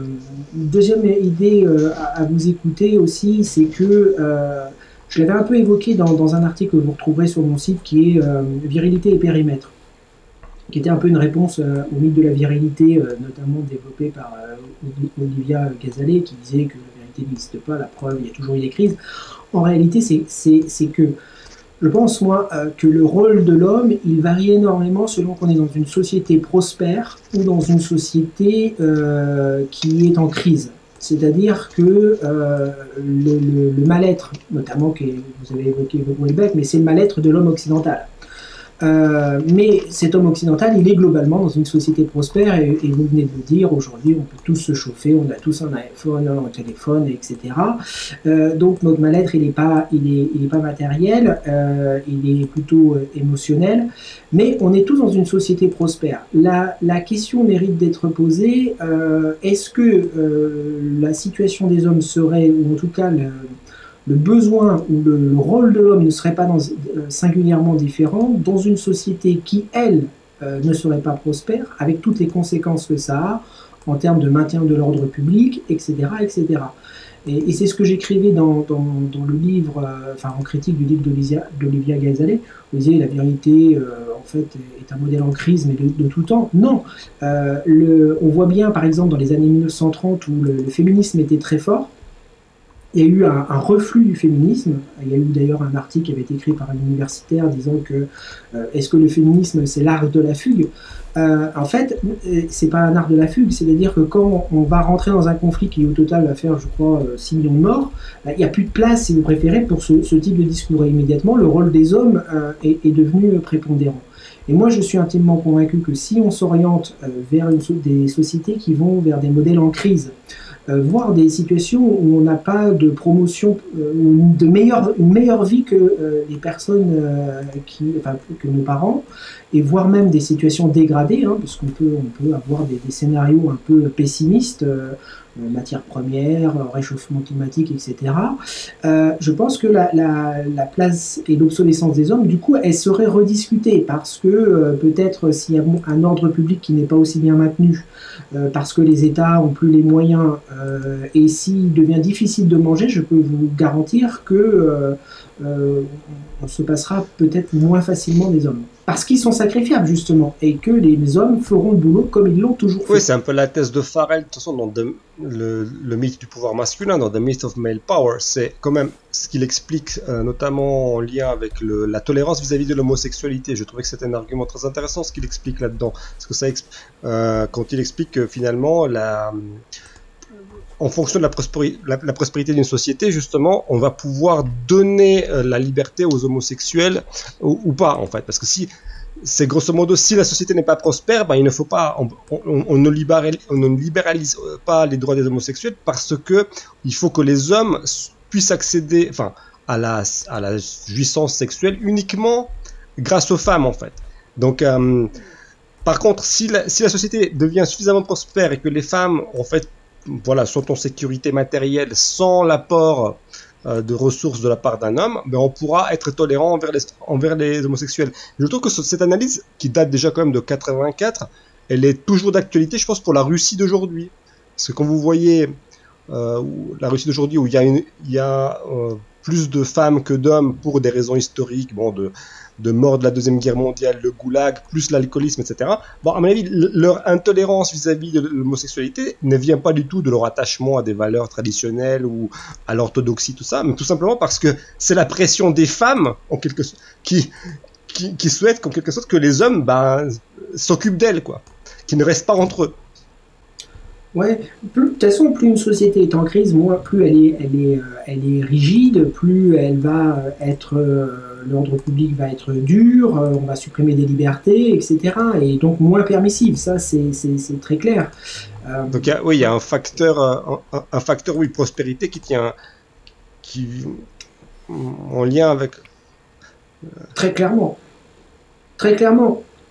Vous n'avez pas de grande période d'émancipation dans des périodes de crise très dures, en fait. Ça veut dire que ça s'autorégule, c'est-à-dire que plus on est en prospérité, plus on a des choses qui freinent, de la folie dans le peuple, disons. Je parle pas forcément d'homosexualité, mais je parle de toutes ces folies actuellement qui disent les chiens, c'est raciste de voir un chien, etc. Parce que les chiens sont symbole de la domination de l'homme blanc. Oui, ça a été vraiment dit. Donc voilà, est-ce que c'est pas quelque chose qui du coup s'autorégule? Du coup, dans les périodes fastes, il y a de plus en plus de folie comme ça. Puis du coup, dans les périodes où on a plus de difficultés, du coup on redevient dans une société un peu plus classique, un peu plus conservatrice. Ouais, très certainement. Enfin, en tout cas, moi, c'est ce que je crois. Et est-ce que le fait que Bachar el-Assad, comment dire, on le voit comme quelqu'un d'horrible, mais peut-être qu'il est contraint finalement par l'économie de son pays, par les difficultés qu'il a, d'avoir une position très conservatrice jusqu'à l'horreur. Et le fait que nous, on essaie de donner des leçons à des pays comme ça, est-ce que c'est pas juste une démonstration qu'on est dans une période de faste en Occident et que les autres sont dans une période de difficulté qui fait que les autres sont dans une situation plus conservatrice et c'est à cause de ça qu'ils se retrouvent obligés. Moi, je pense que l'argument, on peut le contrer très facilement parce que est-ce que l'Arabie Saoudite est en crise économique? Tu vois, non, effectivement. On peut tu vois, est-ce que l'Arabie Saoudite souffre de pénurie? Donc, tu vois, donc, non, mais le bon contre-exemple, okay, effectivement. Mais pour autant, si on regarde les pays qui sont très patriarcaux, ce ne sont pas forcément les pays les plus riches. Donc, on peut quand même le voir que dans les pays où il y a une forte émancipation de droits, en fait, ce sont les pays occidentaux qui sont aujourd'hui encore, même si cela est peut-être en train de changer, des pays qui sont prospères. Non, mais juste, alors pour le coup, si on parle des souffrances de l'obsolescence de l'homme, là, pour toi, Armand, l'obsolescence, c'est lié finalement au déclin du patriarcat. C'est ça ce que tu entends par obsolescence? Est-ce que tu entends finalement l'égalisation des conditions devant la loi ou l'égalisation des conditions hommes-femmes, la perte de la préscience de l'homme? Parce que, en fait, c'est une question ouverte parce que moi, j'essaie de me focaliser plutôt sur les souffrances concrètes des hommes dans la situation actuelle. Je pense pas du tout qu'il y a moi, je veux pas revenir à un patriarcat, mais... Ah, mais moi non plus. Moi, je fais partie d'une jeune génération. Je suis des années 70, donc j'ai pas connu, moi, si vous préférez, le patriarcat pur et dur, comme ont pu le connaître mes arrière-grands-parents. Mais non, pour moi, dans cette idée de... D'ailleurs, moi, la notion d'obsolescence, je la rattache qu'à la notion de technique, c'est-à-dire ce que j'ai évoqué tout à l'heure, la force physique, et puis aussi les nouvelles possibilités de faire des enfants sans homme, on va dire ça comme ça.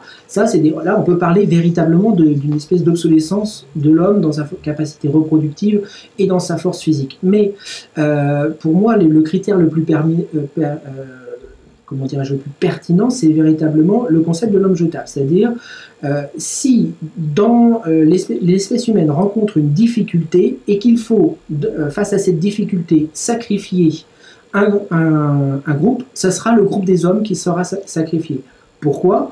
Parce qu'aucune société humaine ne peut se permettre de sacrifier en masse ces femmes sans avoir un problème sérieux de renouvellement des générations ensuite.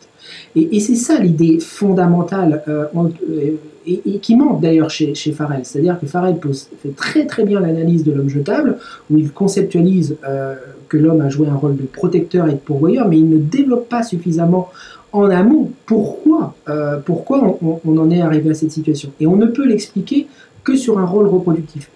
On peut s'exercer un petit jeu intellectuel assez amusant.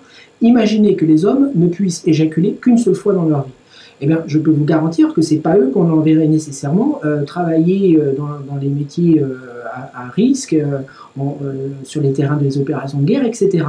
C'est-à-dire qu'on ne peut pas penser cette notion d'homme surnuméraire, ou en tout cas la condition masculine, en faisant abstraction de la différence qu'il y a entre le fait que les hommes, eux, peuvent, avoir des enfants toute leur vie et en nombre, alors que les femmes, eux, ont une période de fécondité qui est limitée et un nombre d'enfants limité. Et ça induit quelque chose. Et qu'est-ce que ça induit ? Ça induit qu'on ne peut pas se permettre de sacrifier les femmes sans prendre un risque. Et donc, c'est après ce qu'évoquait Alexis, les femmes et les enfants d'abord. C'est le code de la marine.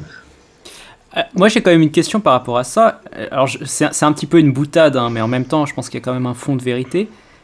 Est-ce que nous ne sommes pas justement une des premières générations à être finalement dans une perspective de sacrifice massif de la fertilité des femmes, quand on constate que le nombre d'enfants par femme est en chute libre et qu'on pousse les femmes principalement à avoir une vision carriériste de leur vie plutôt qu'avoir une vision de mère.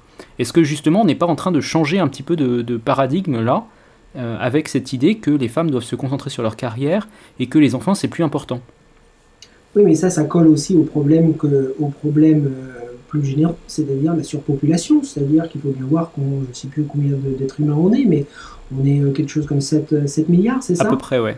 À peu près. Ouais, on va stabiliser à 9 milliards apparemment. Mais 9 milliards, si vous préférez, avec tout le monde les mêmes conditions de vie que des Occidentaux, on voit bien les dommages que l'on fait à la planète et les ressources ne sont pas en quantité limitée. Alors bien sûr, il y a toujours le progrès technique qui peut venir bouleverser la donne. Mais aujourd'hui, les pays n'encouragent pas forcément des politiques natalistes parce que tout simplement on n'est plus dans une situation où on doit faire survivre un groupe. On est très nombreux, hein. On voit bien les problèmes que ça induit en termes de coût des logements. On est en train de construire en hauteur, dans les grandes villes c'est saturé, il n'y a plus de boulot pour tout le monde, etc. Donc l'État, c'est un jeu extrêmement complexe. Vous voyez bien que se mêlent plein de choses finalement. Le progrès de la technique, des questions de démographie. Donc c'est... Donc en fait, c'est une question de survie pour notre démocratie, d'éviter d'être en surnombre, et donc par là d'éviter de faire trop d'enfants, et donc du coup d'inciter les femmes à travailler ou à faire n'importe quoi pour éviter qu'elles aient des enfants en fait. Le féminisme est nécessaire finalement. Je suis toujours un peu gêné par rapport à cette question-là, parce que, le féminisme rend les femmes moins heureuses, enfin tout le monde moins heureux en fait, mais d'un autre côté, si c'est nécessaire pour notre survie, parce qu'on est bloqué en nombre ou en quantité de ressources qu'on peut consommer en France, quoi, peut-être qu'effectivement il faut accepter un travail massif des femmes, même si ça la rend moins heureuse. Après, moi, je suis pas forcément d'accord avec toi, Alexis, sur ce point-là, parce que je pense qu'il y a d'autres méthodes que le féminisme pour pousser les femmes à avoir moins d'enfants. Je veux dire, tu pourrais très bien utiliser, regarde par exemple, quand la Chine a fait la politique de l'enfant unique, il n'y avait pas de féminisme en question, tu vois, donc...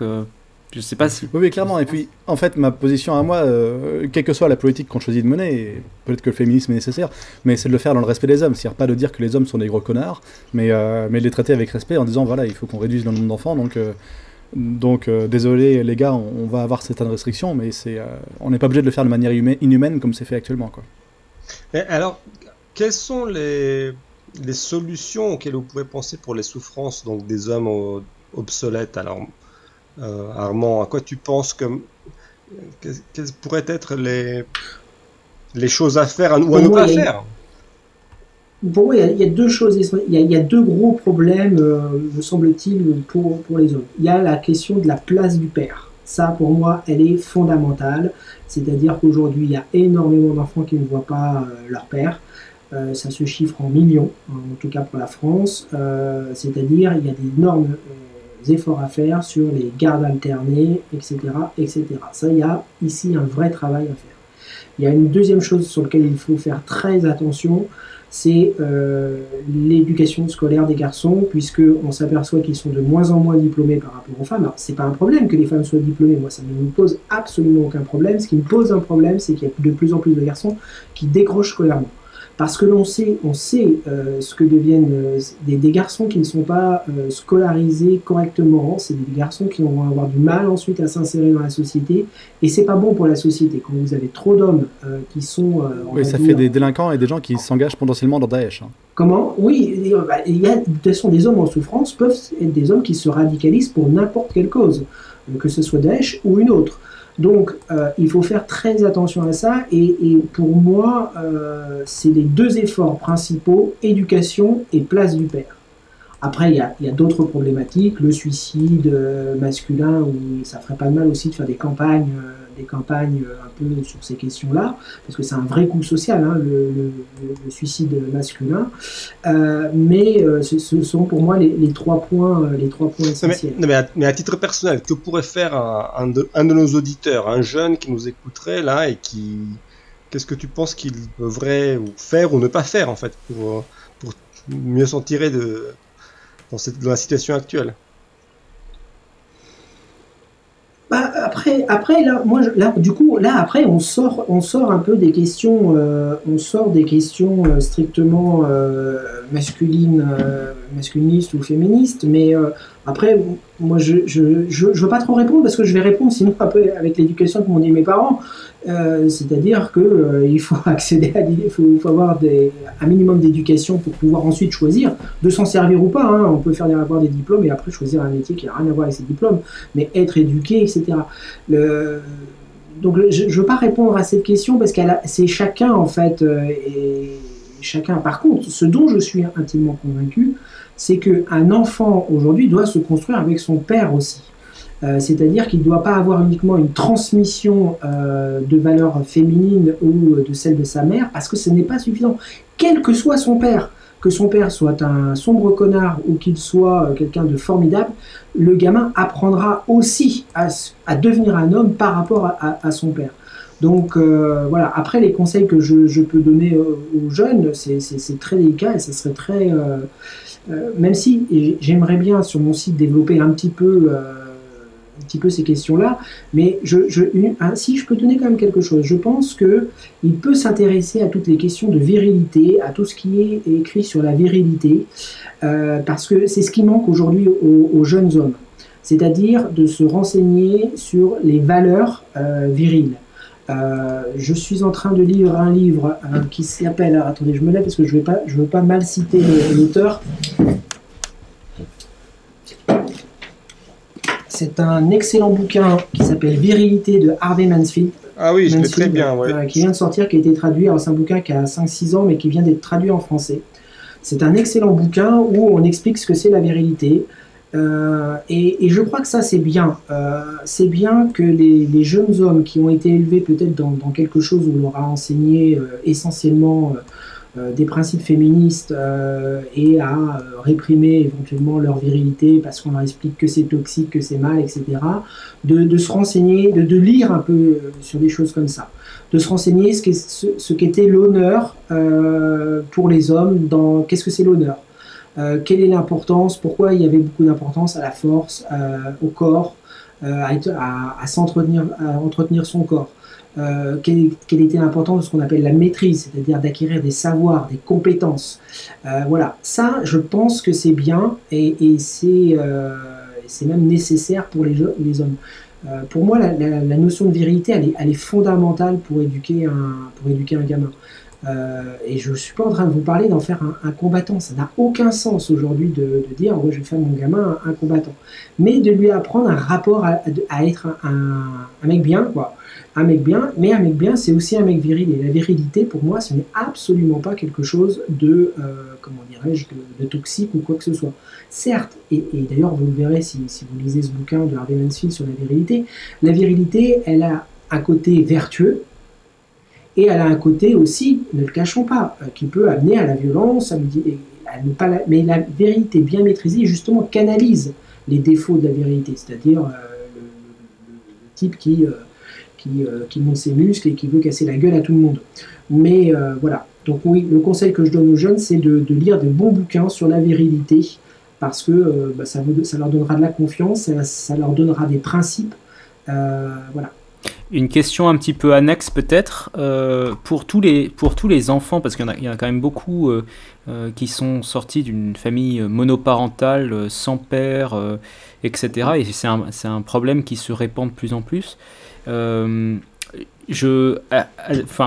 que, par exemple, tu considères, toi Armand, que tout ce qui est groupe d'hommes, ce que les féministes appellent parfois les boys clubs, c'est un remplacement possible pour un manque de père, par exemple, ou pas du tout? Ça peut, après ça dépend quel groupe, c'est toujours pareil, ça dépend quel groupe, quelle est l'idée sous-jacente de ce groupe, etc. Mais en tout cas, il est important, je pense, que les hommes, effectivement, sociabilisent entre eux. Parce que ça a été perdu, mais ça a été perdu un peu pour tout le monde, hein, mais... ça a été perdu parce que les jeux en ligne, parce que Internet, etc. Aussi parce qu'il y a les cafés et tout ça, maintenant, c'est un petit peu différent. Puis c'est devenu cher aussi. Moi, je suis de Paris, donc je pense qu'on ne peut pas aller quand on est jeune tout le temps, mais socialiser entre mecs aussi. Alors, faut pas non plus qu'on dresse un tableau noir. les jeunes hommes socialisent encore énormément en lycée, etc. Mais il y a un risque qui est à peu près bien évalué, c'est-à-dire que quand ils sortent du système scolaire et qu'ils rentrent dans la vie active, s'ils loupent le coche, ils perdent parce qu'il y a beaucoup de jeunes qui, par exemple, montent à Paris ou qui perdent du coup les racines, etc., les copains, etc., peuvent se retrouver dans des situations d'isolement qui là mènent justement à des dérives sur des jeux vidéo, etc. Il y a eu d'excellents bouquins qui ont été écrits là-dessus. Donc sociabiliser entre mecs, ouais, pour moi c'est important. Je serais pas tout à fait d'accord avec toi, Armand, qu'on peut pas faire des gens des combattants, ou que la testostérone serait obsolète. Je crois que parce que la testostérone c'est pas simplement l'aspect soulever de la fonte et aller bêcher le jardin ou soulever des parpaings, etc. ou des frigos quoi. C'est la testostérone, c'est même pour l'activité, même et surtout pour l'activité intellectuelle, elle est essentielle. Donc je crois pas du tout que ce soit obsolète de développer, on va dire. Oui, non, il serait plus juste de parler de muscles, parce que effectivement, moi j'y connais rien en endocrinologie, je sais plus comment on dit, mais je sais pas si la testostérone a un rôle dans le cerveau. Ah bah énorme, si l'intelligence, mais énorme. Bon, oui, donc elle est pas du tout obsolète. Non, je pense que c'est testostérone muscle. Oui, mais en fait, le truc c'est que si t'as pas de muscles, t'as pas de testostérone en fait. C'est ça le truc, c'est que si plus t'as de masse grasse, plus t'as d'œstrogène en fait. Donc, et là pour le coup, je veux dire une anecdote pour ceux qui aiment la philo, mais je vais poser la question à Moss. Est-ce que tu sais quel est le vrai nom de Platon? Je crois qu'on en a déjà parlé de ça. Est-ce que tu sais que Platon, c'est pas le vrai nom de Platon? Ah oui, mais ça c'est très drôle parce que tout le monde, Platon, un des personnages les plus connus, on ne connaît pas son vrai nom. Et Platon, c'est son surnom en fait. Et Platon, ça veut dire le baraqué. Platon, ça veut dire larges épaules en fait. Donc en fait, le plus grand philosophe de l'histoire de l'humanité, il a été retenu non pas du tout parce que c'était un grand cerveau, mais parce qu'il était un champion olympique de lutte en fait. Il était un putain de bagarreur en fait. Donc, et il s'appelait comment du coup? Non. Il s'appelait comment? On croit qu'il s'appelait Aristoclès, mais on n'est pas sûr. Parce que on n'est vraiment pas sûr. C'est dingue parce que c'est un des mecs le plus célèbre dans l'histoire de l'humanité, mais en fait on connaît assez peu sa vie finalement. Oui, et puis avec le cliché des go muscu de nos jours, en disant oui, il est musclé, donc il va pas être intelligent. Lui, je dirais, les Grecs anciens, et lui en particulier, il passait son temps, le matin, il allait au gymnase, il allait à la salle de sport. C'est ça ce qu'il faisait. Non mais Radu, tu noteras bien que j'ai dit tout à l'heure quand même que l'importance d'entretenir son corps est important pour un homme. Hein. Pour moi, le sport, on va dire le sport, pour moi, fait partie des choses que les hommes, ou en tout cas les garçons, doivent connaître à une période de leur vie et de façon suffisamment intense, et si possible, conserver ça le plus longtemps dans leur vie. Ce que tu as dit, Armand, effectivement, c'est que t'étais pas pour les former à être combattants, à être des combattants. Non. Dans le sens certainement des militaires, je suppose, qui vont aller se sacrifier au combat. Je pense que c'est de ça que tu voulais parler. Ce que je critique, mais c'est en même temps, c'est pas une critique, parce que chacun fait ce qu'il veut. Ce que je ne veux pas, c'est dire aux hommes, ouais, non, il faut que vous deveniez des gros warriors, quoi. Vous pouvez faire simplement du sport, être un athlète, vous inquiétez pas, si un jour vous avez un problème, déjà si vous avez une bonne condition physique, c'est suffisant, vous n'êtes pas obligé de penser sport uniquement en sport de combat, voilà.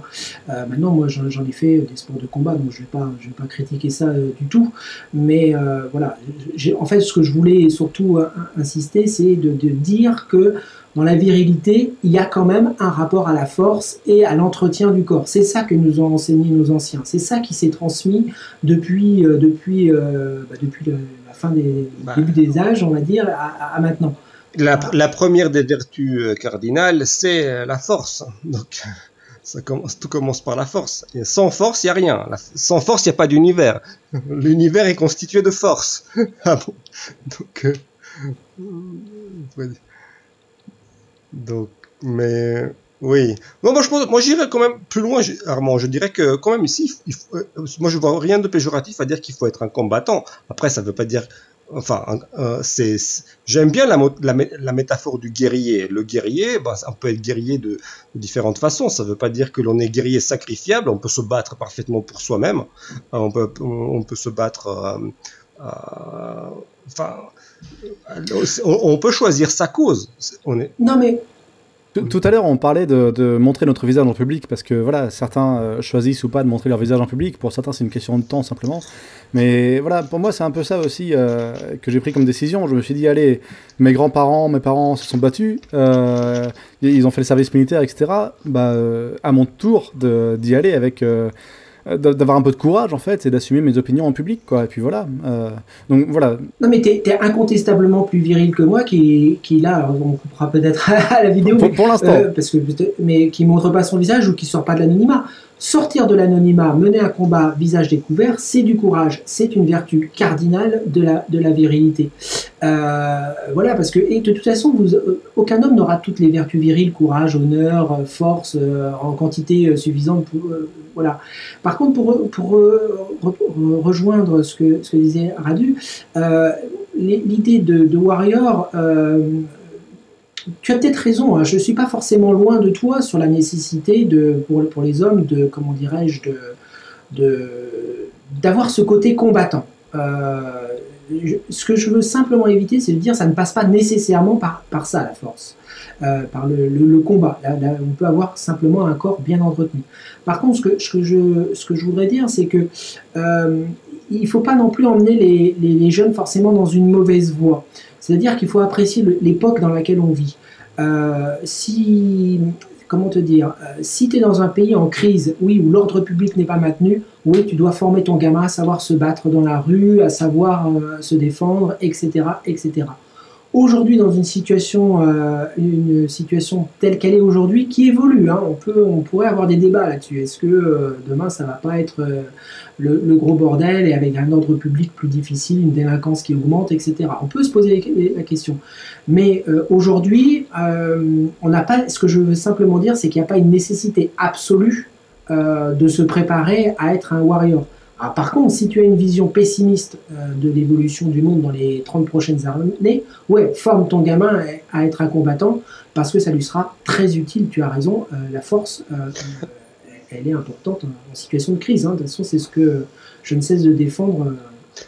Ouais, non, mais pour moi, l'aspect combattant, moi, c'est aussi parce que je suis un joueur d'échecs, bon, c'est-à-dire, et l'aspect combattant, pour moi, c'est quand même quelque chose d'important au sens structurel et structurant, parce que même si on n'est pas forcément dans une société justement où on a besoin de jouer les fiers à bras et de se défendre chaque fois qu'on sort dans la rue, cependant, pour moi, l'aspect combattant et guerrier, c'est quelque chose qui est structurant pour le caractère et qui dépasse tout simplement l'usage de ses muscles. Alors les muscles, c'est bien pour avoir un corps fonctionnel et qui soit tout simplement sur lequel on puisse se baser, qui ne lâche pas même tout simplement intellectuellement quand on a un grand effort intellectuel à fournir. Voilà, pour le coup, je parle de ma paroisse, même quand on fait un match d'échecs professionnel, si t'as pas la condition physique, tu peux pas jouer aux échecs. Ça a l'air de rien, mais c'est pas possible. Donc, mais je crois que c'est structurant pour un homme d'avoir un modèle guerrier, mais dans la métaphore, c'est-à-dire que on peut avoir des adversaires, le plus grand adversaire étant soi-même, on doit s'auto-dépasser. La démarche du guerrier, celle de la lutte, mais de la lutte contre lui-même, dans l'autodépassement, je pense que c'est structurant pour un homme tout court. Dans l'idée que nous devons nous battre, mais contre nous-mêmes. Et finalement, les adversaires potentiels, ceux que l'on croise dans notre route, nous aident à nous dépasser nous-mêmes, en fait. C'est comme ça que je vois. Ouais. Non, mais tu as raison. Je pense à deux choses notamment. C'est-à-dire que quand tu regardes les jeunes hommes aujourd'hui qui jouent à des jeux en ligne, tu as beaucoup de jeunes qui vont jouer sur des jeux qui reproduisent quelque part des schémas guerriers, que ce soit des jeux de FPS ou que ce soit des jeux de conquête, de territoire, etc. Ça veut dire qu'il y a un besoin, de combat, de conquête, de victoire. Je le dis parce que moi je suis un ancien joueur de jeux vidéo, j'avais ce besoin-là, donc ça me faisait plaisir de jouer ces parties-là, de gagner, etc. Ça c'est certain. Ce que tu dis par contre, ça me fait penser justement à ce que je suis en train de lire dans le bouquin de Harvey Mansfield sur la virilité, où il dit une des caractéristiques de la virilité, c'est qu'elle est démonstrative. l'homme, ça ne lui suffit pas d'être fort, courageux, etc. Il doit aussi le démontrer. Et ça rejoint, si tu préfères, la nécessité pour l'homme de se rendre utile, dont parlait, et de démontrer qu'il est capable de se rendre utile. Et moi, je rejoins ça encore à côté surnuméraire, c'est-à-dire que quand tu es dans le groupe surnuméraire, tu dois surnager pour pas faire partie des 20% ou 25% d'hommes qui, eux, ne vont pas accéder à la paternité. Et donc, tu dois avoir un côté démonstratif et démontrer ta virilité quelque part. Et tout ça, vous voyez que tout ça, quand on y réfléchit, de tout ce qu'on est en train de parler, il y a des tas de liens qui peuvent se faire entre les notions. Oui, l'aspect démonstratif, il est très important, je pense. C'est-à-dire, oui, c'est ce qu'on appelle même l'initiation, en fait, dans l'ancien temps. C'est-à-dire que tout simplement, il fallait passer par des épreuves où tu montrais ta capacité de résistance, ta résilience, la prise de risque, etc.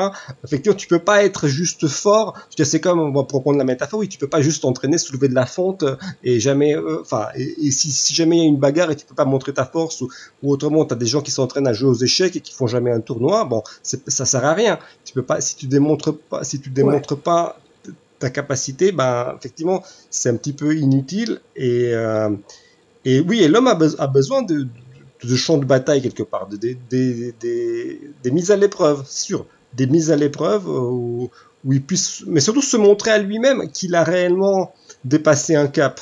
Parce qu'il a beau s'entraîner, mais est-ce que l'entraînement a porté ses fruits? Est-ce qu'il a grandi? Est-ce qu'il a... Voilà. Alors, parmi ces mises à l'épreuve, c'est tout anodin, mais c'est quand même quelque chose. J'ai trouvé que le fait d'aller à l'étranger pendant 1 an, à peu près, 3 ans pour moi en Australie, ça a été une sorte de mise à l'épreuve. C'est-à-dire que, allez, j'y vais avec mon couteau et mon sac à dos, et puis voilà, on essaie de faire marcher le truc. Et j'ai mis ça en rapport avec le fait qu'on n'ait plus service militaire. J'ai trouvé qu'il y avait beaucoup de gens qui avaient besoin de faire cette année à l'étranger pour se retrouver seuls, pour une fois, loin de chez eux, en expérimentation, et pour vérifier si ce qu'ils savent, si ça se confronte correctement à la réalité, ou s'il faut qu'ils s'ajustent d'une certaine façon, quoi. Donc Erasmus, pour ça, c'est un très bon programme de remplacement du service militaire, et, ironiquement, enfin, ça n'a pas du tout le même objectif, mais ça joue la même année de césure, disons, dans les années de jeunesse, quoi. Ouais, et la vie en collectivité aussi. Moi, dans mon parcours, moi j'ai vécu en maison d'enfants, donc de l'âge de 10 ans à 15 ans. Donc entre mecs, donc je peux vous dire que vous apprenez très vite à devenir un homme, parce que des groupes de garçons de 10 à 15 ans, il y a des hiérarchies qui très rapidement se mettent en place. Et ça, c'est une école de la vie aussi, si vous préférez. Et je suis pas sûr que les gamins qui aujourd'hui sont élevés dans des familles où il y a 1 ou 2 enfants qui ne connaissent pas forcément la vie en groupe, en collectivité, mais qui rentrent le soir chez papa, maman, etc.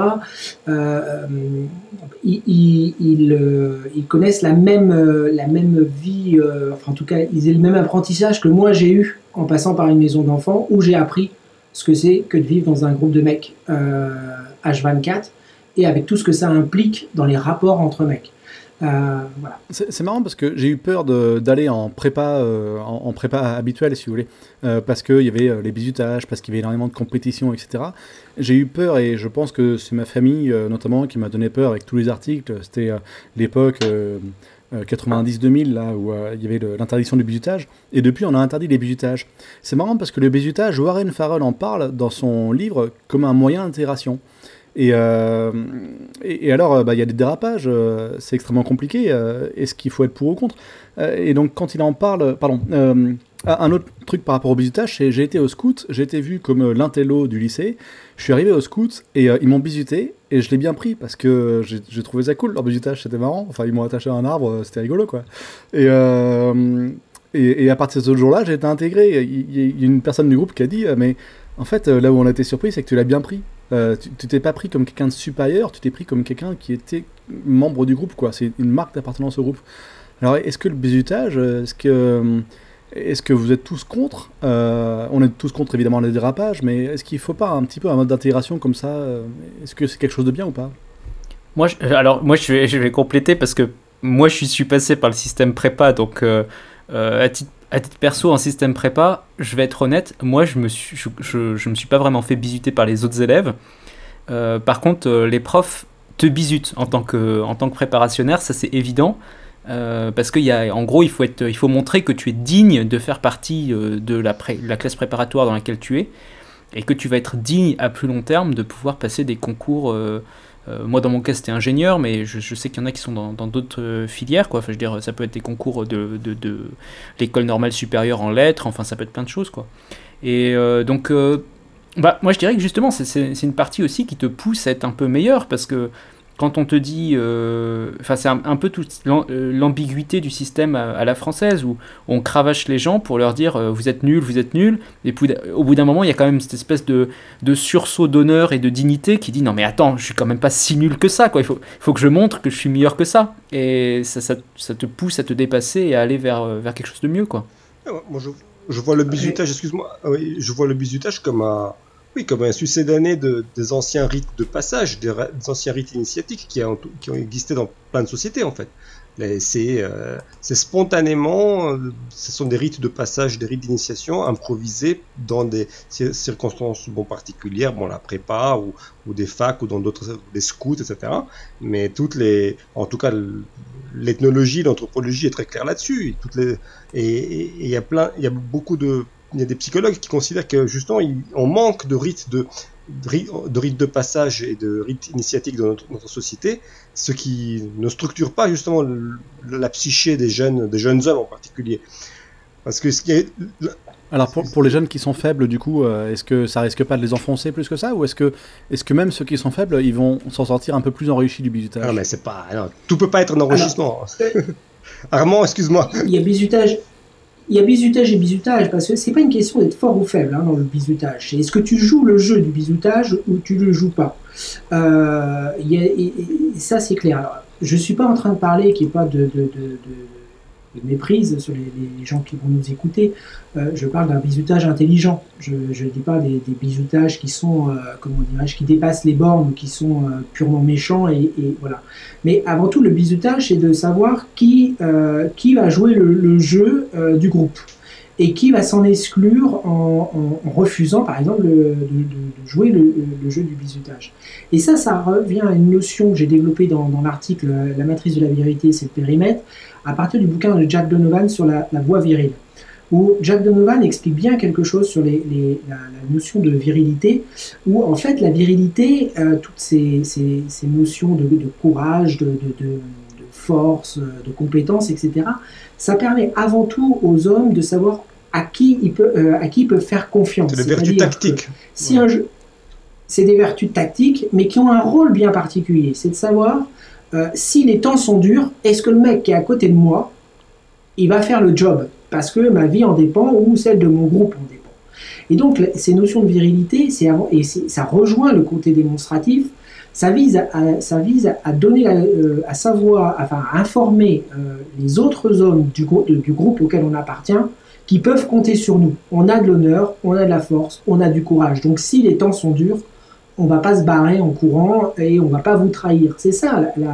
Et je crois que dans cette notion de bizutage qu'on retrouve dans les grandes écoles, qui sont aussi des grandes écoles de réseau, ça veut dire que ceux qui ont joué le jeu du bizutage, il y a la confiance, et c'est des confiances qui vont au-delà de l'école, c'est-à-dire que c'est ensuite des réseaux, etc., tu me confirmeras, Moss, si tu connais ça, mais moi je l'ai vu, et certains qui sont sortis depuis 10 ans de grandes écoles, ils jouent encore le jeu de l'annuaire, etc., parce qu'il s'est créé entre ces jeunes, pendant leur année de scolarité, une confiance. Oui, je confirme, ouais. Mais je pense qu'en fait, de toute façon, le concept du bizutage, c'est un concept, même si on interdisait officiellement toute forme de bizutage, il y aurait de facto des bizutages qui se mettraient en place d'une manière ou d'une autre, et je pense qu'il y a des bizutages partout, même dans des endroits où on ne s'attendait pas forcément à ce qu'il y en ait. Enfin, je veux dire, je suis toujours frappé de voir des gens, typiquement des jeunes de moins de 30 ans, moins de 35 ans, qui se plaignent que en entreprise, on leur déroule pas le tapis rouge. En entreprise aussi, il y a une forme de bizutage. C'est-à-dire que un nouveau salarié, on attend quelque part qu'il fasse ses preuves et qu'il montre qu'il est capable d'être un bon élément dans l'entreprise. Et je pense que même si on interdisait tout bizutage officiel, il y aurait toujours des sortes de bizutages officieux qui continueraient à exister. Ouais, c'est grosso modo, ne serait-ce pas le bizutage comme une sorte de shit test masculin. Tiens, pour embrayer sur des thématiques masculinistes. Mais carrément, c'est carrément ça. C'est carrément ça. Ouais, je trouve que c'est une bonne idée. Ouais. C'est de savoir si tu es capable d'avaler ta fierté et de faire des photocopies et de rester jusqu'à 23 heures. C'est en même temps un moyen de te sélectionner et de savoir si on peut te monter à l'échelle supérieure parce que tu es capable de ça. Donc c'est une forme, ouais, je pense aussi de bizutage, parce que celui qui va refuser de jouer ce jeu-là, il va être repéré et il ne montera pas à l'échelle supérieure. Alors, tu parlais de la carte du réseau tout à l'heure. Bon, moi perso, avec ma grande école, j'ai pas du tout joué la carte du réseau parce que c'est pas parce que j'aime pas ça, c'est que je voyais pas leur vie comme super réussie et comme super enviable en fait, donc j'ai pas eu envie de me rapprocher des gens, voilà. Donc je suis resté super copain avec mes copains de classe, mais voilà, la carte du réseau, c'est pas pour tout le monde qui sort des grandes écoles. On fait très bien sa vie avec juste effectivement le titre de l'école sur son CV, mais voilà, pas forcément besoin de. C'est pas pour tout le monde, quoi. C'est pour les gens qui aiment bien faire du réseautage. D'un autre côté, comment dire, oui, le bizutage tel qu'on l'a eu nous, c'était une chaîne d'intégration, dans le sens où on avait une dizaine de salles de classe dans laquelle il y avait un jeu social dans chacun, du genre. Bon, c'est un peu compliqué d'expliquer sans les gestes, hein, un jeu, mais voilà, des jeux sociaux pour s'inventer un cri de guerre, quelque chose comme ça. Et on voyait, quand j'ai organisé la deuxième année sur le campus, l'événement de l'accueil des nouveaux, en fait, on voyait ceux qui étaient déjà passés par la chaîne d'intégration et ceux qui n'étaient pas encore passés. Ceux qui étaient déjà passés, ils étaient tous sourires, ils se sentaient ici, chez eux, quoi. Et alors que les autres, ceux qui venaient d'arriver, bah, ils se sentaient intrus sur le campus, en fait. Donc voilà, c'est super intéressant, le jeu qui se passe au moment du bizutage, au moment où on accepte ça. Ouais. Voilà. Désolé, c'est un témoignage personnel. Mais ceci étant, moi, n'ayant pas fait de grandes écoles, il y a du bizutage aussi chez les filles, les hommes organisent. C'est pas uniquement masculin. Ah oui, bien sûr. L'école, si, donc je sais pas. Ah si, oui, ça je confirme, c'est mixte le bizutage. Après, j'ai cru comprendre, après, je veux pas non plus être trop précis, mais j'ai cru comprendre que dans certaines écoles, typiquement je pense à une école militaire d'un plateau en sud de Paris, j'ai cru comprendre qu'il y avait une version, on fait une version un petit peu soft pour les filles, parce que la version des mecs n'est pas acceptable, quoi. C'est-à-dire que, pour parler de l'école en question à laquelle je pense là, vous avez typiquement les jeunes recrues vont pas dormir du tout pendant la première semaine. C'est-à-dire que la première semaine, tous les soirs, on va venir taper à leur porte, sortir toutes leurs affaires de leur chambre et on va les empêcher de dormir, quoi, concrètement. Donc des choses du même style avec des filles, je crois que ça se fait pas, parce que justement on essaye il doit y avoir encore cet instinct de protéger les filles, donc elles c'est n'ont vrai pas que les mêmes ressorts ça ne se sociaux fait non pas. plus, les filles. Je pense que c'est pas seulement de la faiblesse, c'est que les ressorts d'intégration fonctionnent quand même différemment avec les filles, je pense. Et là, j'ai pas d'exemple, mais il me semble que Warren Farrell en parlait dans son livre. Il disait, voilà, chez les hommes, c'est le bizutage pour montrer qu'on appartient à un groupe. Chez les filles, il y a d'autres moyens de souder un groupe, en fait. Oui, je pense que le commérage, par exemple, les ragots, les racontards, les rumeurs, tout ça, ça fait partie, c'est l'équivalent féminin du bizutage, quoi. C'est juste un bizutage intellectuel, alors que chez les hommes, ça va être plutôt un bizutage physique. Voilà, tout simplement. Messieurs, est-ce que vous avez chacun une petite note de conclusion par rapport à notre thème sur l'homme jetable, ou est-ce que vous voulez qu'on conclue ici ? Parce que j'ai l'impression qu'on est en train de dévier un petit peu du sujet principal, quelque part. Oui, on a un peu dévié. Ce qui est sympathique, hein, mais... Bon, j'ai fait le tour. Je pense que, comme promis, ça fait longtemps que je la promets, cette vidéo, mais voilà, ma prochaine vidéo, ce sera sur le livre de Warren Farrell, donc The Boy Crisis. Et voilà, je pense que ce sera ma prochaine vidéo, donc voilà, je vais essayer d'en faire un résumé en français, et une petite vidéo, 10 minutes, un truc comme ça, voilà. Donc voilà, ce sera mon prochain rendez-vous pour moi. Radou ?